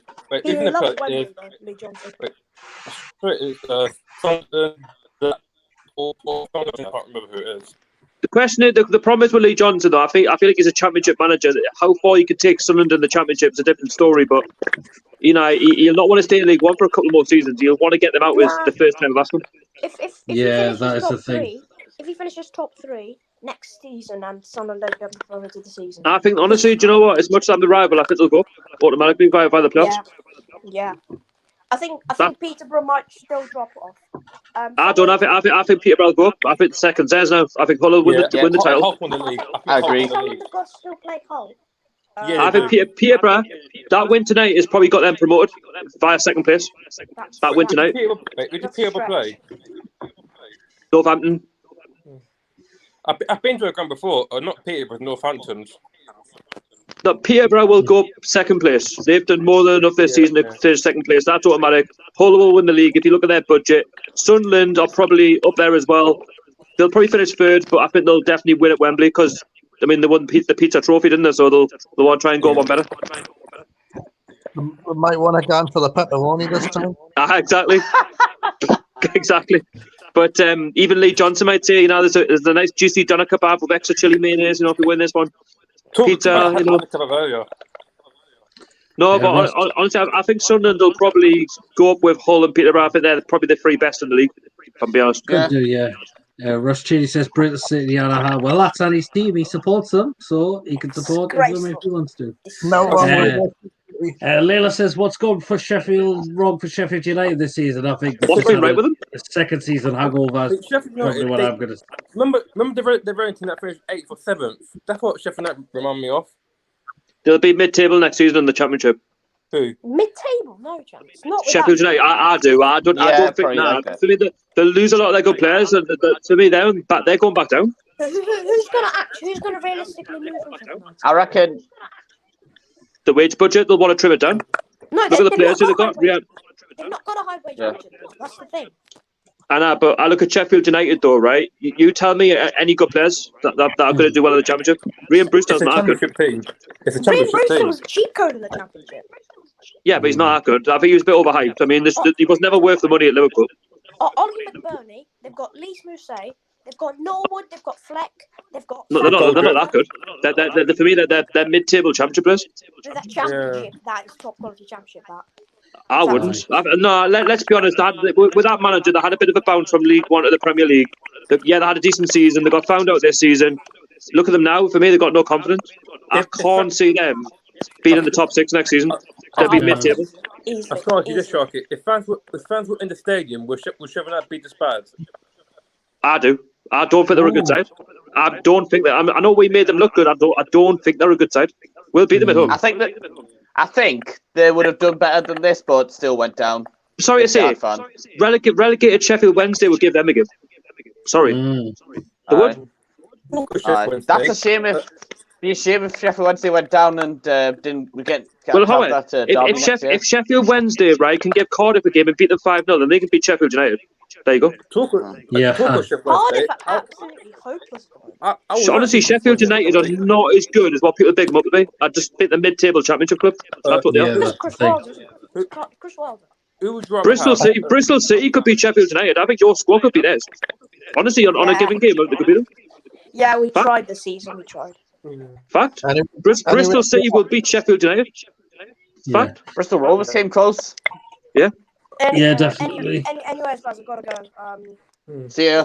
Take it easy. It's a bit late, so yeah. You're fine now, Annie. Good to see you, Annie. Yeah, thank you very much for popping in, fella. One club I do worry about if they go down next season, not this season, but next season, is Burnley, because there's talk that Sean Dyche could be going to Crystal Palace in the summer. Apparently, he's in talks with them. If Burnley goes down, Burnley will collapse. I think he's gone, mate. Sean Dyche will not stay at Burnley in the summer. I know they've got a new takeover on that, but he'll be Crystal Palace manager in the summer. If they go down, they could easily end up like Wigan. I think Burnley will go down next season. I mean, I don't know who's going to come in, but are Burnley really an attractive club? Nah, not for me. They're not. No chance. I think League One clubs are more attractive than them. They've been punching above their weight for the last 5 years. It's all down to one man, and you know who it is? Sean Dyche. Sean Dyche. Rafa Benitez really at Newcastle, just getting the team to punch above the weight. Honestly, at the end of the season, Sean Dyche will move back because where's he from? Kettering? Is that where he's from? Kettering, yeah. He'll go to London. There's no way he's going to say no to Crystal Palace. He'll take it. I think you've done Burnley before, haven't you, Sharky? Yeah, I have, yeah. When the certain Jeff 2017, guess who scored? Jeff Hendrick. Oh, yes. Okay. But after the stadium, is it actually that bad, the stadium? Do you know what? I think it is very tight, but it's old school. I like it. It's old school. Yeah, I'm just going to rattle through some more comments because they're starting to come back in again. Ross says, do you think ESM will stay up? God, I bloody hope so. No, I think he will, yes. I think it'll be gone. I'm expecting it. We'll see. I think one of the big clubs will come in for him. Who? I don't know, but one of the big clubs will come in for him. Well, we'll see. Leila says, it's sad Bournemouth v Norwich and Wolves v Sheffield United. Norwich are mathematically promoted if they beat Bournemouth, and Sheffield United could be relegated if they lose to Wolves. Crazy thought. But we've got to beat West Ham. Yes. But we can, though, if we play it well. Yep. Exactly. Ref for life. Good to see you, mate. Hi, everyone. How are you? Yes, very well. Good, thank man. You, mate. Good to see you on the live stream. Paul says policies. It's not coming back either, Shock. Oh, Paul, when I've seen anyone better than fucking Steve Bruce. To be honest, when we played Bristol City in the FL, they were decent. Well, the other way, I mean, 2-2 at home, yes. Paul said Podger isn't coming back either, Sharky. No. Of course not. I'm going to shoot off your computer. No problem, Archer. Thank you very much for coming in. What you doing, Archer, mate? See you, Archer. See you, man. Good to see you, bro. Keep your beard on. Yeah, God almighty. Ross Cheney says Bristol City over Sunderland. Jonathan says, hi lads, how he's all doing tonight? Very well, thanks, Jonathan, mate. How are you keeping well? Ask me that question come 2:30 in the afternoon, though. Might get a different response. Red for Life says, definitely don't agree. Sheffield played very well in a lot of games this season, just didn't have any luck. Yep, I agree. Red for Life, Rafa is the Lord. Well, and happy birthday to Rafa Benitez today. Yeah. Yes, it happy is. Birthday, Rafa. Ross Cheney, Raphael, Ruff. There you go. Annie says, cheers. Thanks for coming in, Annie. Leah Light Aiden says, the live streams are the best. Well, they're certainly worth doing. They really, really are. Oh, a question for Sharky. Are you coming to St. James's Park for the NUFC Sheffield United game this season? No, I won't be, unfortunately. But to be honest, even if I was offered to get a ticket for this game, I wouldn't go anyway because the season's done. I'm not going for one game. Yeah, you want to go for a full season. That's the thing. Yeah, even if it was like everyone could go back for one game, it's just not worth the money. I was going to say this. If everyone could go back, I would not order London up to Newcastle for a pointless game. I'm just going to be honest, I'll wait till next season when we can go back to the stadium and then obviously you can go to non-league as well, so you can do a bit of everything. From what I've heard, the rumours is that Boris Johnson is, well, you sent me this, Liam, is scrap the vaccine passport out. They have to. I hope so. There's only one thing it should be used for, and that's international travel. Anything else? Not that, though. It's discrimination against people who don't want the vaccine. You shouldn't be forced to have a vaccine that you don't want.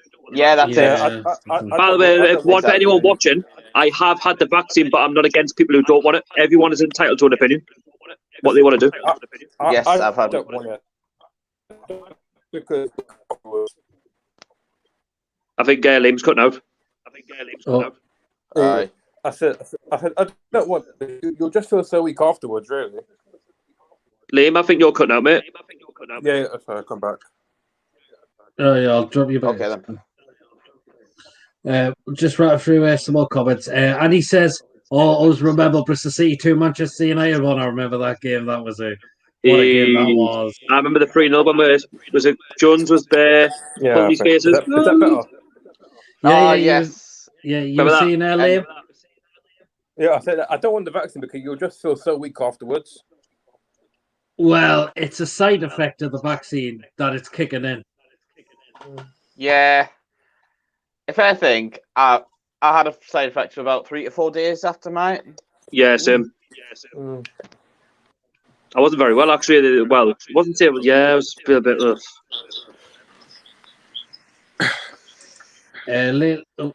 One before that. Ross says, bit pointless going to the last game. Yeah, well, it's only one game.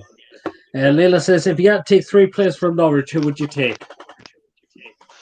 Well, take two I don't people, think that's Hey, I'll take Max Aarons. What's his name again? I forgot what his name is. Buendia? Buendia. I can find his name. I'll show him. Yeah. For me, I'd take Pookie. Oh, there's Liam gone out again. He's cutting out, though. Oh, yeah, he's completely gone out there.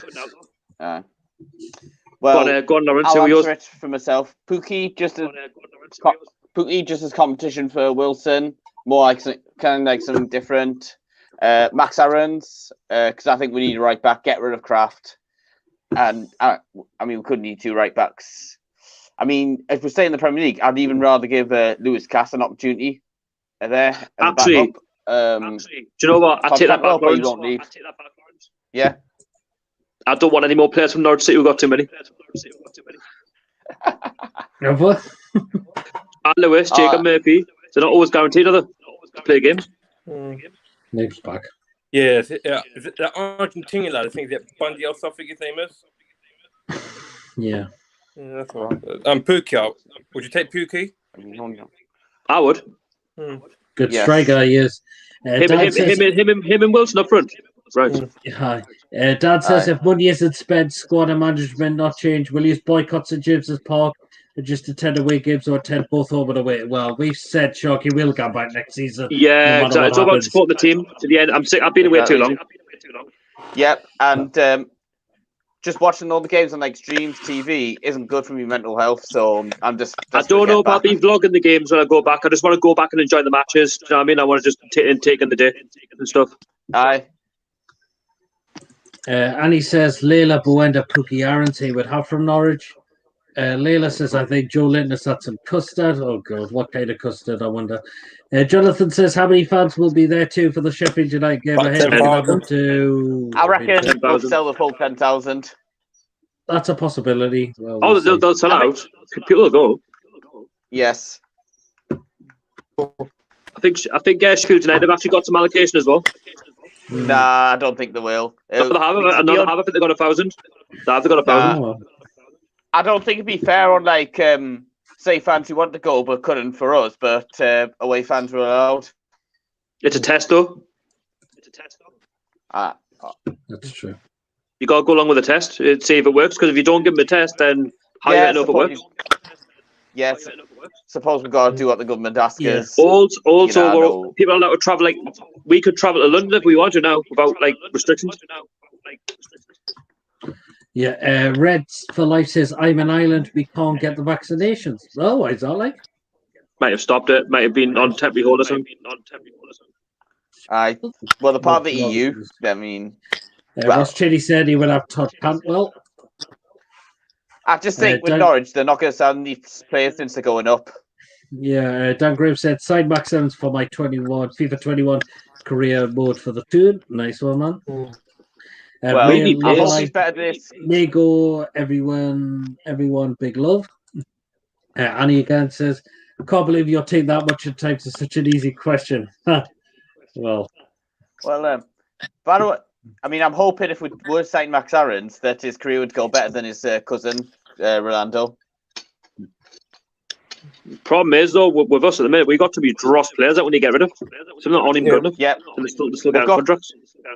I've done an article on Newcastle Fans TV about players who are out of contract. Aye. I'll send it off to Chair, Fernandez and Murphy deals, but then Gale, Carroll, Savet and Atsu can go if we stay up. Yeah. We need to make some big changes in this football club in the summer. Jonathan said it might be at nighttime game, I heard. It will be. Yeah. Who's going to go? I'd go if I could, but each their own choice. I wouldn't just for one game. No, well, it depends on ticket prices. The thing is, I've been to St James's Park so many times. I'm not like as if I've never been before. I'll go next season when it's like fresh. And he says, free players you would take from Bristol City. Not surprised you don't take any. Who would you take from Bristol City? I've got one. I've got one in my head. Patterson, the striker. I'll take the manager. Yeah, manager. Well. You come anywhere since Steve Bruce. And he also said, give us Gale and you can have Wells. So you can certainly have Gale, mate, if you want to. You can have it free if you want. I could see him going to Bournemouth. Gale. Yeah, that suit him. He could. Well, there was talk of a 3-year contract, but yet he still hasn't signed it. Do you know what I'm saying? I wouldn't give him one.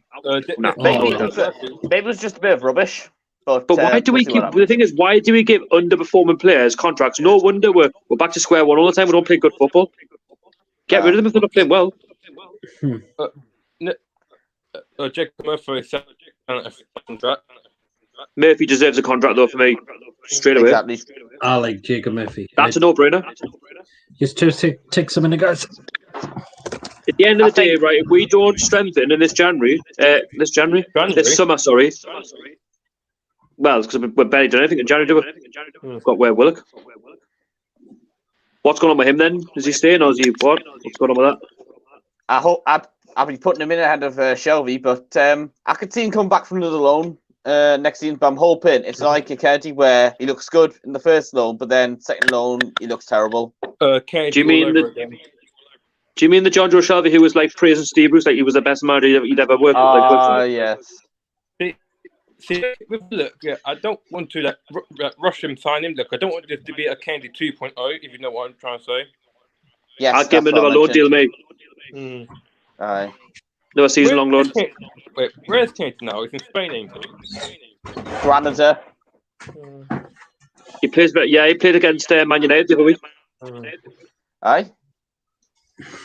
He played against Man United both teams now. I think he's still contracted to Chelsea somehow. Do you know how many players Chelsea put on loan? Too many. Addy says, "Give us Murphy, give us Murphy." No, sorry, we'd like to keep If you've got 100, if you've got 100 million, then interesting. Then we're talking. This is an interesting one. If Jacob Murphy stays, would you sign his brother Josh Murphy from Cardiff to use up the chemistry? No, not for me. No. No, thank you. I'll keep with Jacob. I think Wiggins were good for. Maybe I'd let Richie go, but. Do you remember this when he went to Cardiff and then we had Jacob and he wasn't doing very well because he wasn't getting the games under Rafa and Josh was doing well? You're like, you've signed the wrong one. Well, no, we haven't. We've actually signed the right one in the end. Yes, because he's doing well since his Yes. Jonathan says, would NUFC get Mitrovic back in the summer? No chance. I don't think he'll come back. No. Nah, I mean, didn't get us wrong. If he's on a free, then yes. Get rid of Andy Carroll. Yes. Get rid of Andy Carroll, but don't bring him back. I'd take him over what we've got, bar Wilson. Carroll's finished, isn't he? He's not coming back. No. Go to MLS or something. Right, lads, I'm gonna head off. Nah. Yeah, no problem, Sharky. See you, Sharky. See you later, lads. Please do check out Toonami TV on YouTube. You just got a preview out the day yesterday, was it? I do previews on a Thursday, ready for the match, and then I've got a reaction tomorrow. No problem. Well, do check out Sharky's channel if you haven't already done so. Toonami TV. Cheers, Sharky. Thank you very much for coming. See you later, lads. Good night.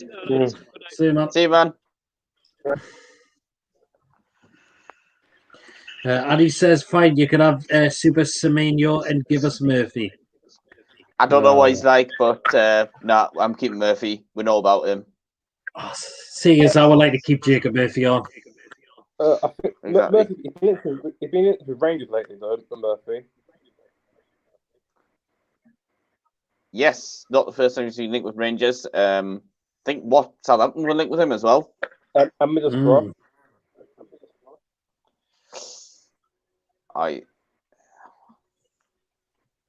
Talk of Middlesbrough, would you like to see him back in the Premier League? I mean, it's not that far for you either, really. Aye.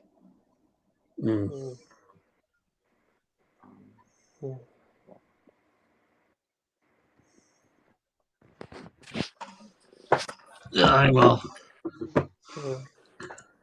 Or Rondon. No, he's in Russia. Rondon was kind of. Yeah, I don't know if Rondon will come back now.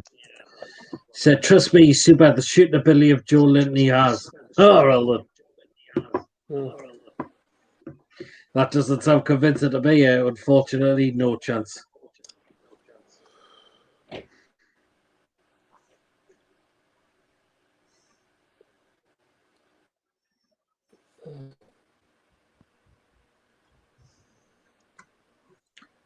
Any more comments? I think I'm still waiting for some more to come through at the moment.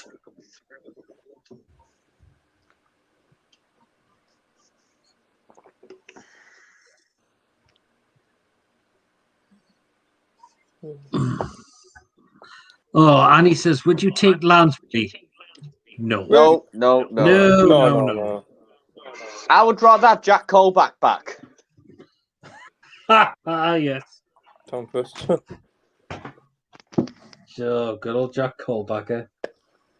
I like going Jack Cole shirt. Exactly. Oh, exactly. Because he is pretty pap-like.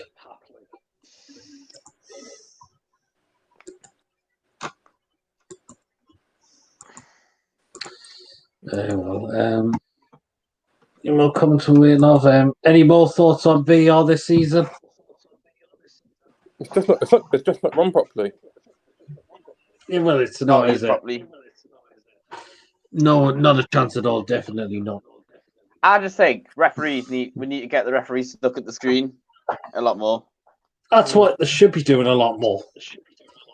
Like, it took us till January for that to happen. I think Michael Oliver sent off a Milivojevic for Crystal Palace. Mm-hmm. Well, Annie Roberts says, mega deal for Eddie Ladsbury, a free transfer and I'll pay his wages. Oh. Sean Lynch has said, I hate VAR. Well, I think loads of people do hate VAR. That is the problem.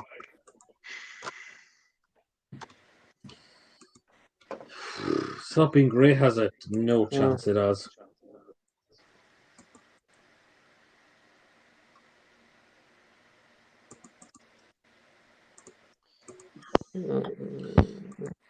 So any more comments we're going to run through? Almiron for Lansbury. No. Miggy all day. No, Miggy staying. What do you think? Rumours could Miggy be off at the end of the season? Do you think he'll go?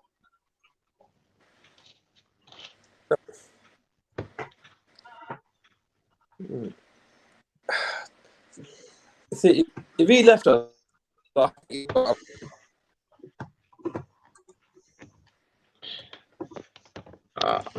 Andy says Voldemort for Lansbury. he's a get anywhere, surely. Well,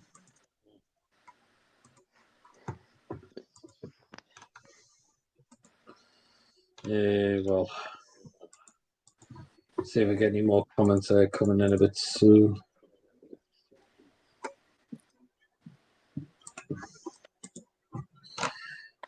So quiet down a bit now. Tried to ask John Barry if they wanted to come in, but they had no responded. So they might be busy. You what, sorry, Lee? I was going to say about next season. We look forward to those long journeys again at Southampton and the London clubs. I'd definitely go for them. It's all about the experience on the day. Yes. That's why you want to go to away games, for the experience. I've done away games with Gator. I'm looking forward to doing that next year, but I need to get one with Newcastle. Wait, who's the nearest team from Newcastle in the Prem? Sorry? Who is the nearest team from Newcastle in the Prem? Is it Leeds? It's probably yes, at the minute. Yes. And he says, what a pathetic joke, don't want the fantastic players such as Ladsbury are. Ladsbury's shit. Talk of Leeds, I want to do Leeds away one day. That's my dream away date. Where, sorry? Leeds. I want to do Leeds away one day. I would like to do Leeds United. I've not been to their ground yet, but I would like to certainly go there. That'd be good. I mean, that's one reason I'm desperate to stay up, because Leeds get back in the Premier League and we can't go to the games against them, because I actually was pretty good when I played them in the League Cup. Also was good atmosphere when we played them in the Championship. Yeah, exactly. Yeah. Jonathan said, will Newcastle win tomorrow? I bloody hope so. I went for a draw. I'm still sticking with West Ham win. It's going to be a hard game, no doubt about that. It's not going to be an easy game for us, no doubt about that. Exactly. This is just oh man, I'd be so looking forward to it if we could go. Yeah, and he says, being at Ell Road, it's like Satan's pit. Talk of West Ham. What's your opinion on West Ham fans at their away support? Because I've never done West Ham at home, but I've done West Ham away. I think they've got good away support. Yeah, I've been to West Ham. I've been the London Stadium. I have, but I've never been to Upton Park. West Ham always bring a lot of fans up to St James's. Shotty says you were talking about Miggy's been linked with Atletico Madrid. Well, he has, so I'll be interested to see if he does go at the end of the season. But Pereira's a good replacement if he was to go. I would take Pereira, or I would look to play Sean. I would like to see Sean Longstaff playing a bit of a higher role. That'd be good as well. Also promote Vilka, and because he'd have to be named in the squad next season, and obviously Elliot Anderson. Dan says Lansbury had a bad season with Newcastle back in his forest days from 16-17. He was the reason Shelby and Dummett got sent off in that game. Exactly. This is why I would not be taking him. Not to remember, he put one in his own net when we played Aston Villa at home as well. Man, that was... Well, I remember like a strip away from the pole. Hi. Surely you choose a bigger club like Bristol City. Jonathan said Henry Lansby's crap. Well, yeah, totally agree. He's not that good anyway. Talk of the Championship, would you not see the Welsh teams back in the Prem? What, sorry? Would you not see the Welsh teams back in the Prem? I like Cardiff and Swansea. Yeah, they're good teams. Yeah, I know you might have something, but I do like Mick McCarthy as well. I think Swansea, I'd be happy for Freddie Woodman. As for Lansbury, remember that there's a reason Villa have gotten rid of him after they went up. Yeah, and he said, stop slandering Henry Lansbury. Shotty says, Henry Hoover Lansbury.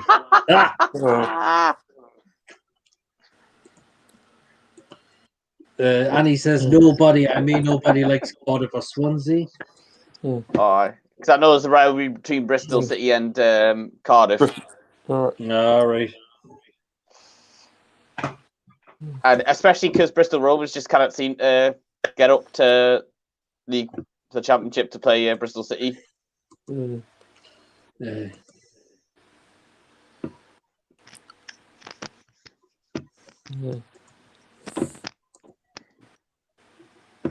Hi, exactly. So is there any more comments going to come in?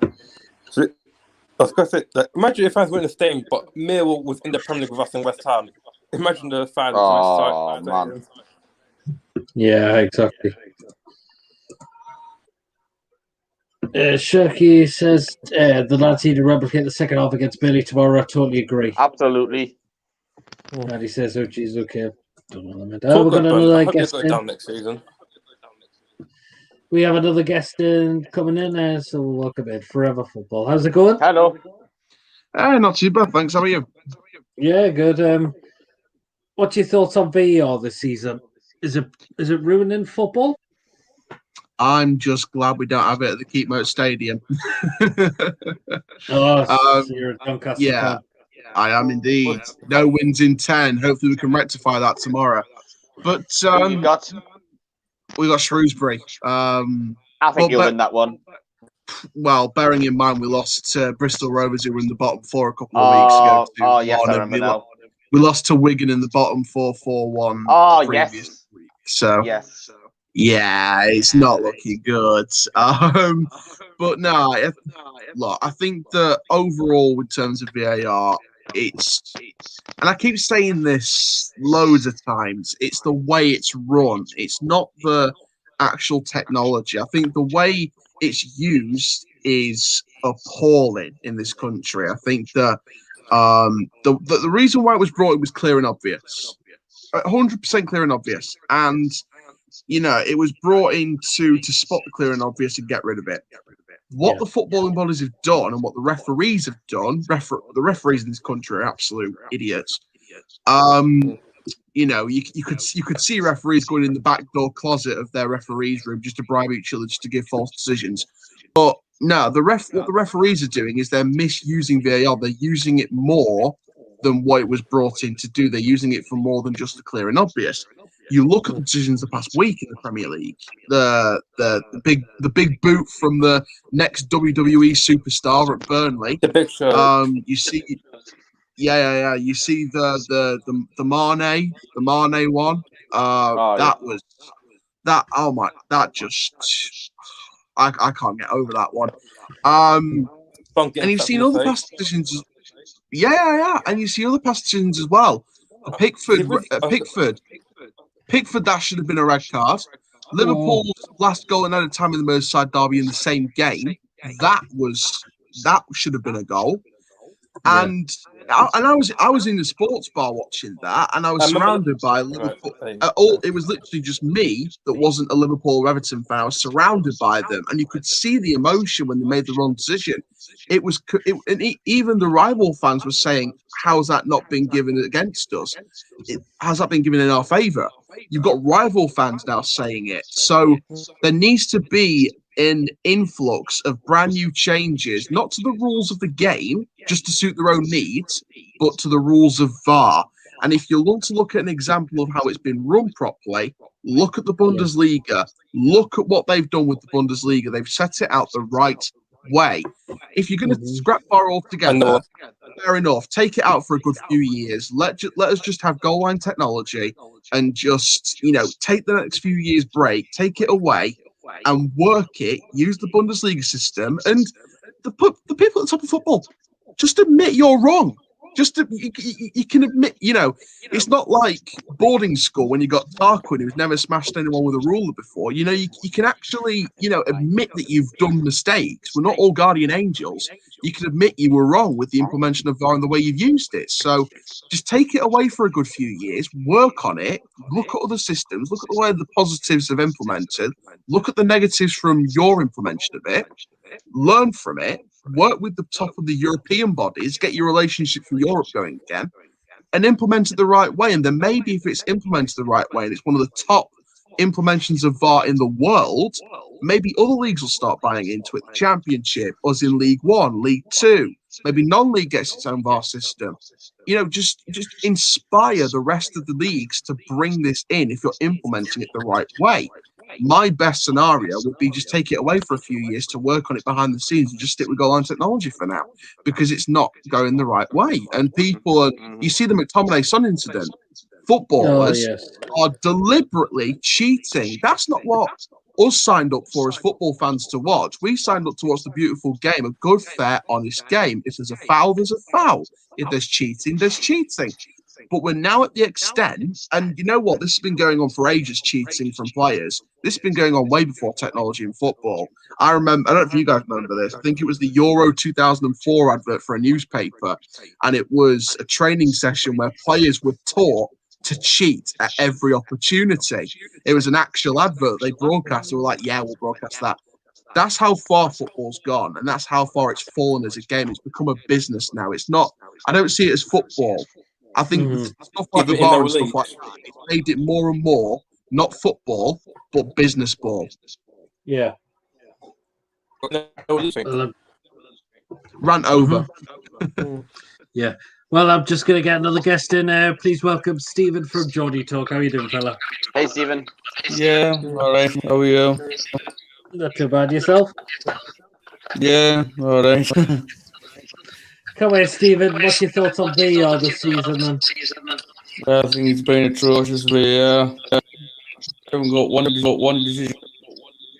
I mean, even with that stuff in Lancers League, I'm still puzzled how that wasn't given as a penalty and a red card. Even it's just not fit for purpose. This to me.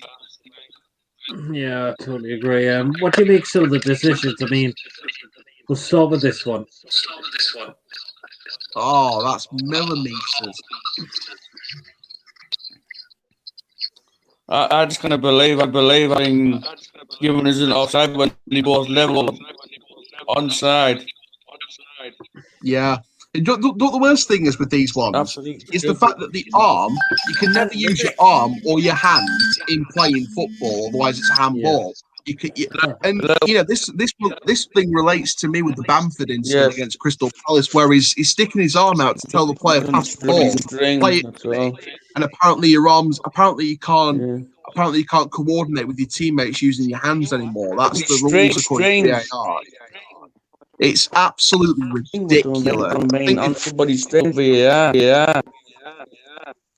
And this is coming from someone who doesn't have VAR in the league. We don't even have goal line technology. And even I can see that's onside. I can see that's a disgrace.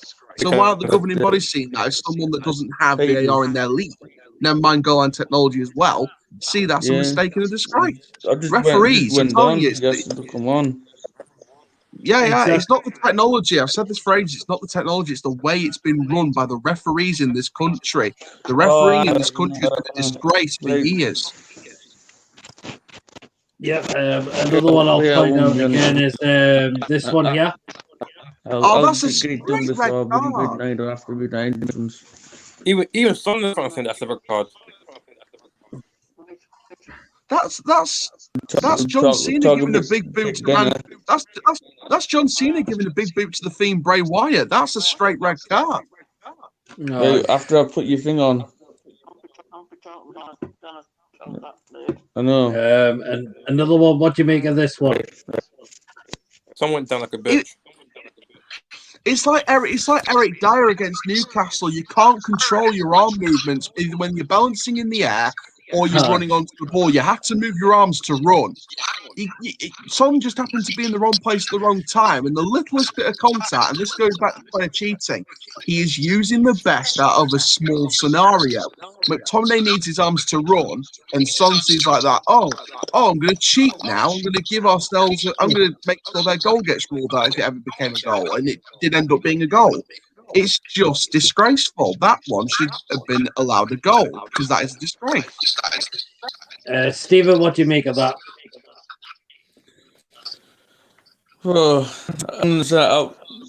It's an arm to me. It's not even a foul. And Son gone down, making a most. Why he's on the floor like he's been poked in the eye. He's just nothing flailing arm. I mean, did you see the way? Have they? I mean, you see the way Son went down was just ridiculous, in my opinion. It is. He's a footballer. He shouldn't himself like he did. Try and get somebody yellow card or get a free kicker out like that. Just the game's gone when he's involved. When this ball rule was in, and he hit a certain part of the arm, and players are targeting that part of the arm, trying to get penalties, and penalties were given for that sort of thing, wasn't it?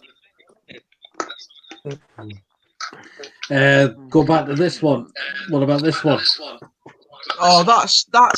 Come on, right? Hang on. This is where referees need to look at this now, because the thing about this one was the angles that we're looking at it from. I think someone's leg was blocking the view, so they actually thought that the man whose foot's on the yellow line, they thought he was Diagne, when Diagne's the player in front of him who's way on side. So what it was like the Kieran Gibbs Oxlade Chamberlain red card against Chelsea. It was like a mistaken identity thing. And this leads back to referees not having the right qualifications on paper to referee a Premier League game. It is that simple. It is an absolute disgrace.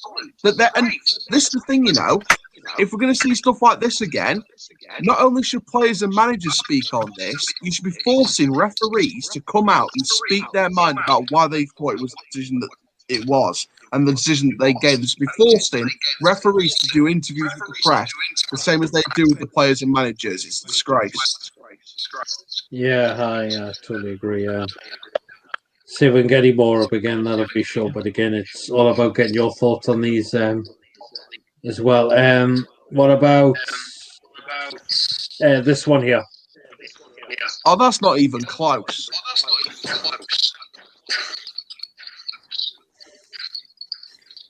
That's again. It's the arms. It's the arms again. Give it when it's not.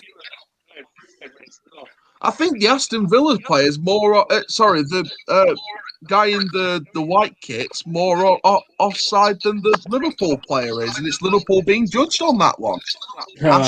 It's unbelievable. And again, the arm being outstretched to coordinate the pass to the flaming player, and they're using that as an offside. Apparently you can't play the game anymore. Apparently you can't coordinate to your teammates anymore. If James Coppinger did that and if James Coppinger went like that and said, Come on, Brad Halliday, pass me the ball. We score, they go to VAR, they go and get it ruled out because apparently you can't coordinate your players with your flaming arms. Coventry would be absolutely livid, as would I would, as would the manager would, as would the squad would. Disgrace. I'll just read through some more comments, okay? Andy says, up the Donny. Mate says, why didn't you let us have Ben Whiteman? Oh, mate, he's tanking at Preston since they sacked their manager. We need him back. We need to. He's open for a return in the future, but please, in the summer, if we can buy one player back, let's bring back Ben Whiteman, man. It was a mistake to let him go in the first place, but I think we did it to balance the finances because we're not exactly the richest club in the world. But yeah, we need to. If there's one player we need to get back, it's Ben Whiteman, and hopefully we do that in the next couple of years. Kevin says, just jumped on PRB working and chasing needs Caravana's back up the A64. Steve got to take his mic off. Don't know that. Kevin says, VAR shite with the offside rule. Why not go back to the good old days? If you're level, onside, daylight between the string and last defender, offside, any doubts about, it's a goal. Exactly. 100%. I mean, I wonder what these officials are they on the bloody booze before the game's being kicked off? I think they're in the back of referees' closets trying to bribe each other money. I'll bet you 20 quid I can't get this team to win. And you know what? To be fair, I can't remember who the name of this referee was. He's been a Premier League referee for 13 years. He put out on Twitter a few months ago something. I don't know if it's still on there, but I knew it was on there. And basically came out and I don't know if he wanted the spotlight or any coverage or anything, but he came out and said the professional officiating federation, people in charge of the referees, they told them how many yellow cards and handballs to give each team every season. They were told to match fix, basically. So he's basically tried to expose the refereeing officials for match fixing. This is, even way before technology. So I think there needs to be an investigation going on into refereeing in this country because I think there's something going on, and maybe the likes of Mike Dean and that might actually step down from their little one-man shows and actually see that they're ruining the game. It's not the technology, it's the implementation from the disgraceful referees that have been a disgrace even before goal line technology. And you wonder why there's no English referees at World Cups, at Champions Leagues, at Europa Leagues. I totally agree with that. It's just crazy, isn't it? Yeah, it's like living in Joker's funhouse 24/7. It's bonkers. Yeah, Stephen, any more thoughts on VAR?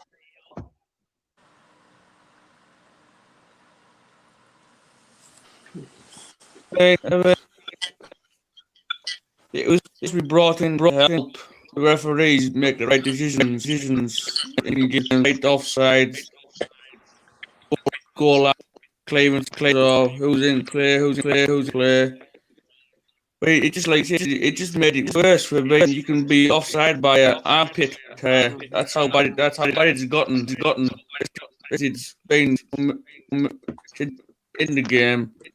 It's only recently they started going over to the pitch side monitor to have people in park to make decisions for them. And it's a goal, I think. You got it right with goal line technology because you know what you get with goal line technology. The referee watch buzzes if it goes, it's over. But with VAR, it just ruined the game. Yeah, I couldn't agree more. I mean, VAR, goal line technology is doing his job. VAR's been an absolute clusterfuck. Really has this season. I must say, to be honest, my word. I'm just glad I'm just glad I'm not suffering it week in, week out like you guys are. We're playing football the proper way at the minute. Well, that's another thing. A lot of the non-league clubs just get on with the game. Yeah. Just play for the badge, play for the club. Yeah.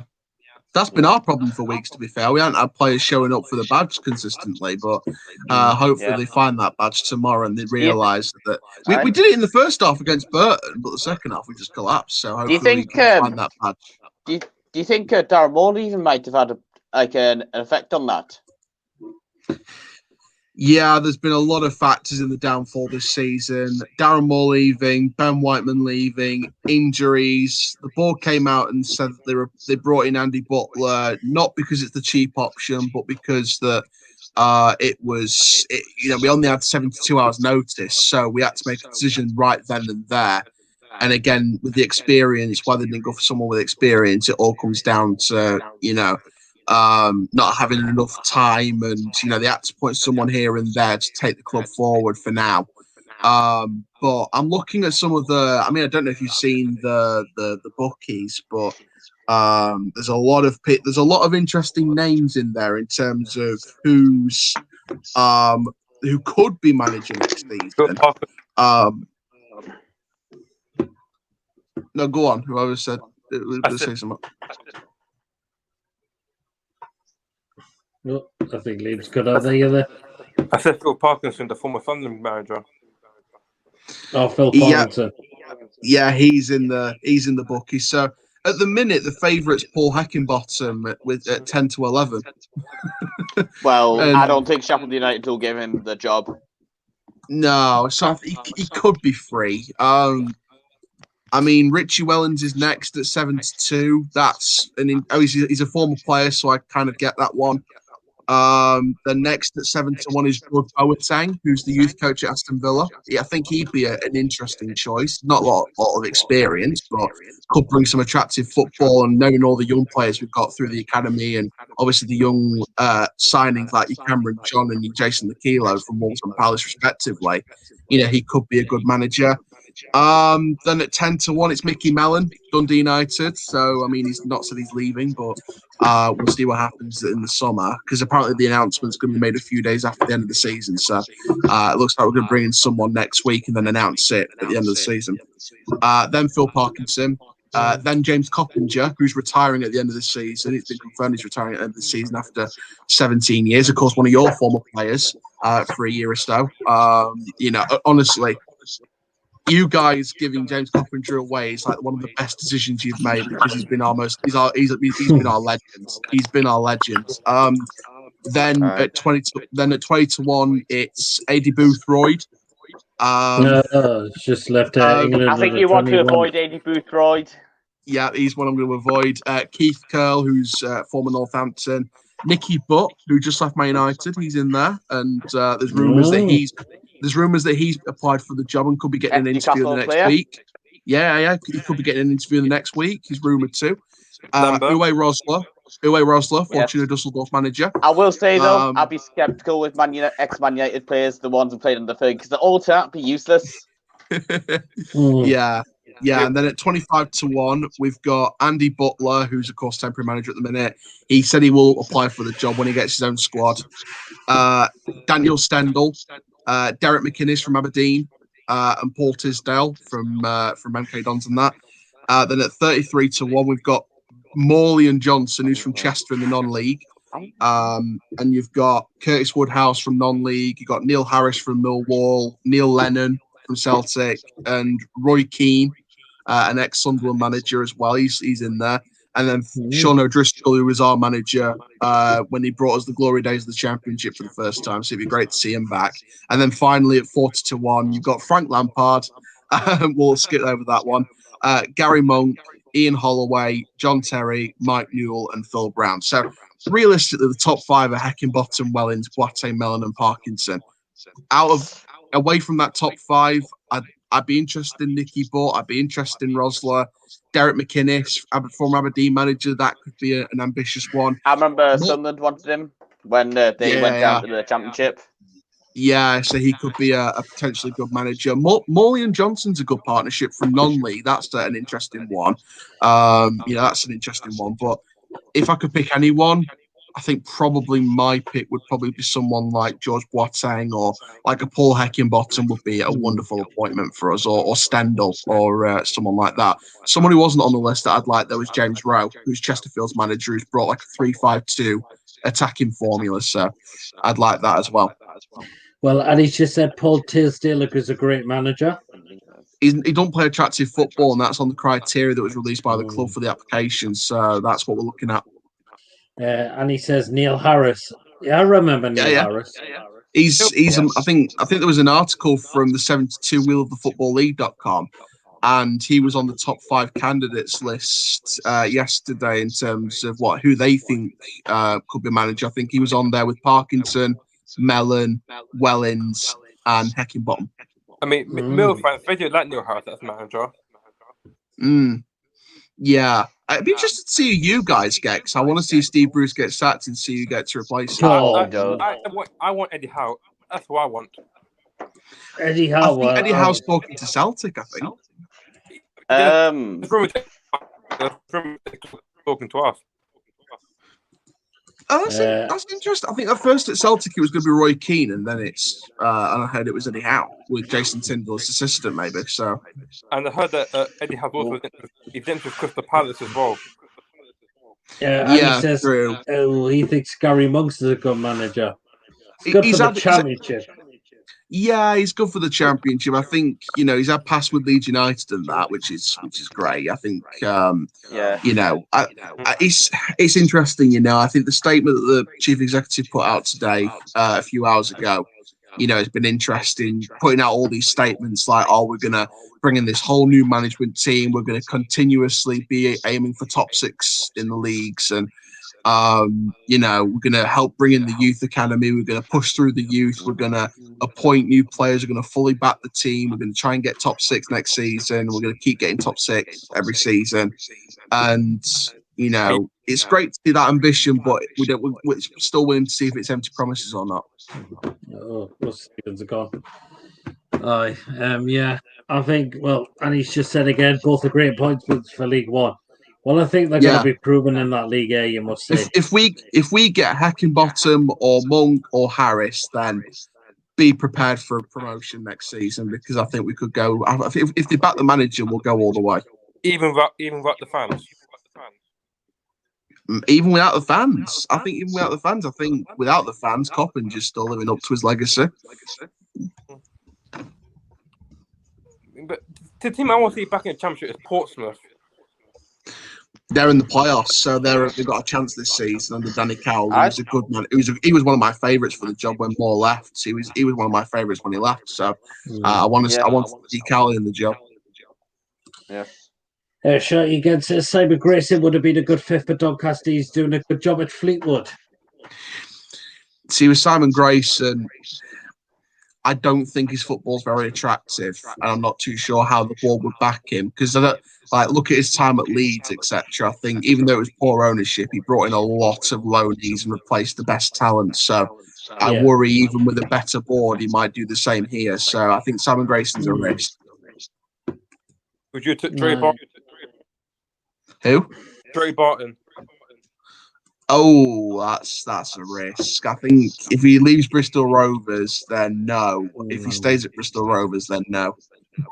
I think I think a lot of Newcastle fans said they'd take Dre Barton. He'd not come under Mike Ashley, though. That is the problem. Nah, I think it's too early for him. Yeah, because I mean, who do you guys think we're going to get as manager after hearing all the bookies at the minute? What? See Heckingbottom? Probably something like, I don't know, Graham Alexander. I was going to say Graham Alexander, the former Salford manager. Yeah, that'd be interesting. I mean, he's not appeared on the bookies yet, but I think he'd be an interesting manager. Yes. I mean, I forgot his name, but the one that got sacked from Stockport County. Is it? If you know who I'm talking about. No, it's interesting. It's interesting though. I can't remember his name, but it's an interesting one. I know I'm thinking about, I just can't remember what his name is. Yeah. Just go through some more comments there. And he says, shocking, one game at Sunderland, his team had zero shots. What have you said about Joey Barton? This could be about Joey Barton. All right. I Anyway, guys, I was going to say, I think the biggest risks on the list is Boateng and Butts, because obviously Butts worked with a lot of youth and he's not really been a number one.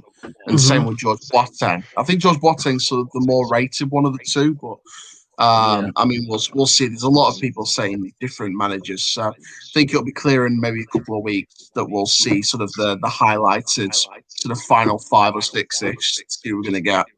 Yeah. Right, guys, we'll bring one more comment now, and I think we'll wrap it up there for the night. And he says, would you take Nigel Pearson? See, that's a tough one because he did a good job with Watford and got unfairly sacked, in my opinion. Yeah, he did. And Bristol City maybe not so great a job at times, but I think he's an experienced manager. He knows the Premier League, knows the Championship. He takes no crap off anyone. If he takes no balls off anyone. I think if we back him the right way, I think he'd be a wonderful appointment. But to take us to Premier League level would be, I mean, never mind just not being in the Premier League. We've never been in the top flight. We're one of the only clubs in English football to have never been in the top flight at all throughout our 150-odd year history. So, 140-odd years. So, I want to see top flight football before we hit the 150th anniversary mark. Yeah.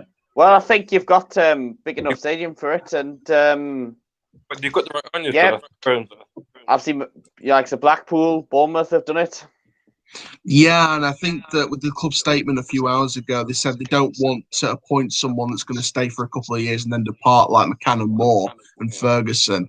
They want someone that's going to be a long-term approach. So it sounds like we're going to be going for a long-term plan here. So hopefully if the club back their promises, we'll get to the Premier League and suffer the pain of VAR with you guys.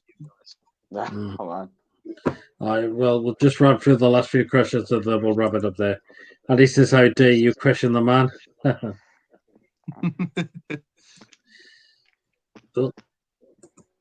Shirty says, I rate Jimmy Floyd Hasselbank. He's a good manager, ready for a championship management. He's done so well with Burton Albion. They won. They were bottom in I think they were bottom December or January, and then they won 10 out of the last 15. I reckon he'll stick with them for next season. Fans coming back, and good chance to build on keeping them up. I'm going to make a bold prediction here and say next season Burton will be fighting for the playoffs next season. Yes, I agree. Yeah. Yeah, he says he's been wicked. Tunobi TV says Jimmy's had wonders of Brighton. He said, would Doncaster want Jimmy Floyd Hasselbank? Oh, it's like me going into Cadbury World in Birmingham. I'd go in there 100% and take it. Yeah, I'd say. Right, guys, we'll wrap it up there for the night then. So again, thank you very much. Thank you very much, Liam, for coming in. Lawrence, thank you very much. Check out Lawrence's channel at the Geordie View. And thank you very much. Check out your channel is Forever Football. Indeed, yeah. We interviewed Robbie from AFTV months ago. We interviewed someone from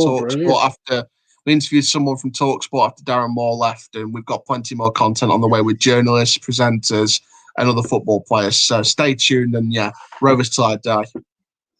Thank you very much for coming in. I've just subscribed to your channel actually, so. Cheers! You're making it. You've took us on the road to 1K now. We've hit the 500 subs. Now we're on the road to 1K, and this is my first season on YouTube. First season on YouTube as well. So thank you very much. I'm sure you'll get there very soon. Thank you very much, fella, for coming in.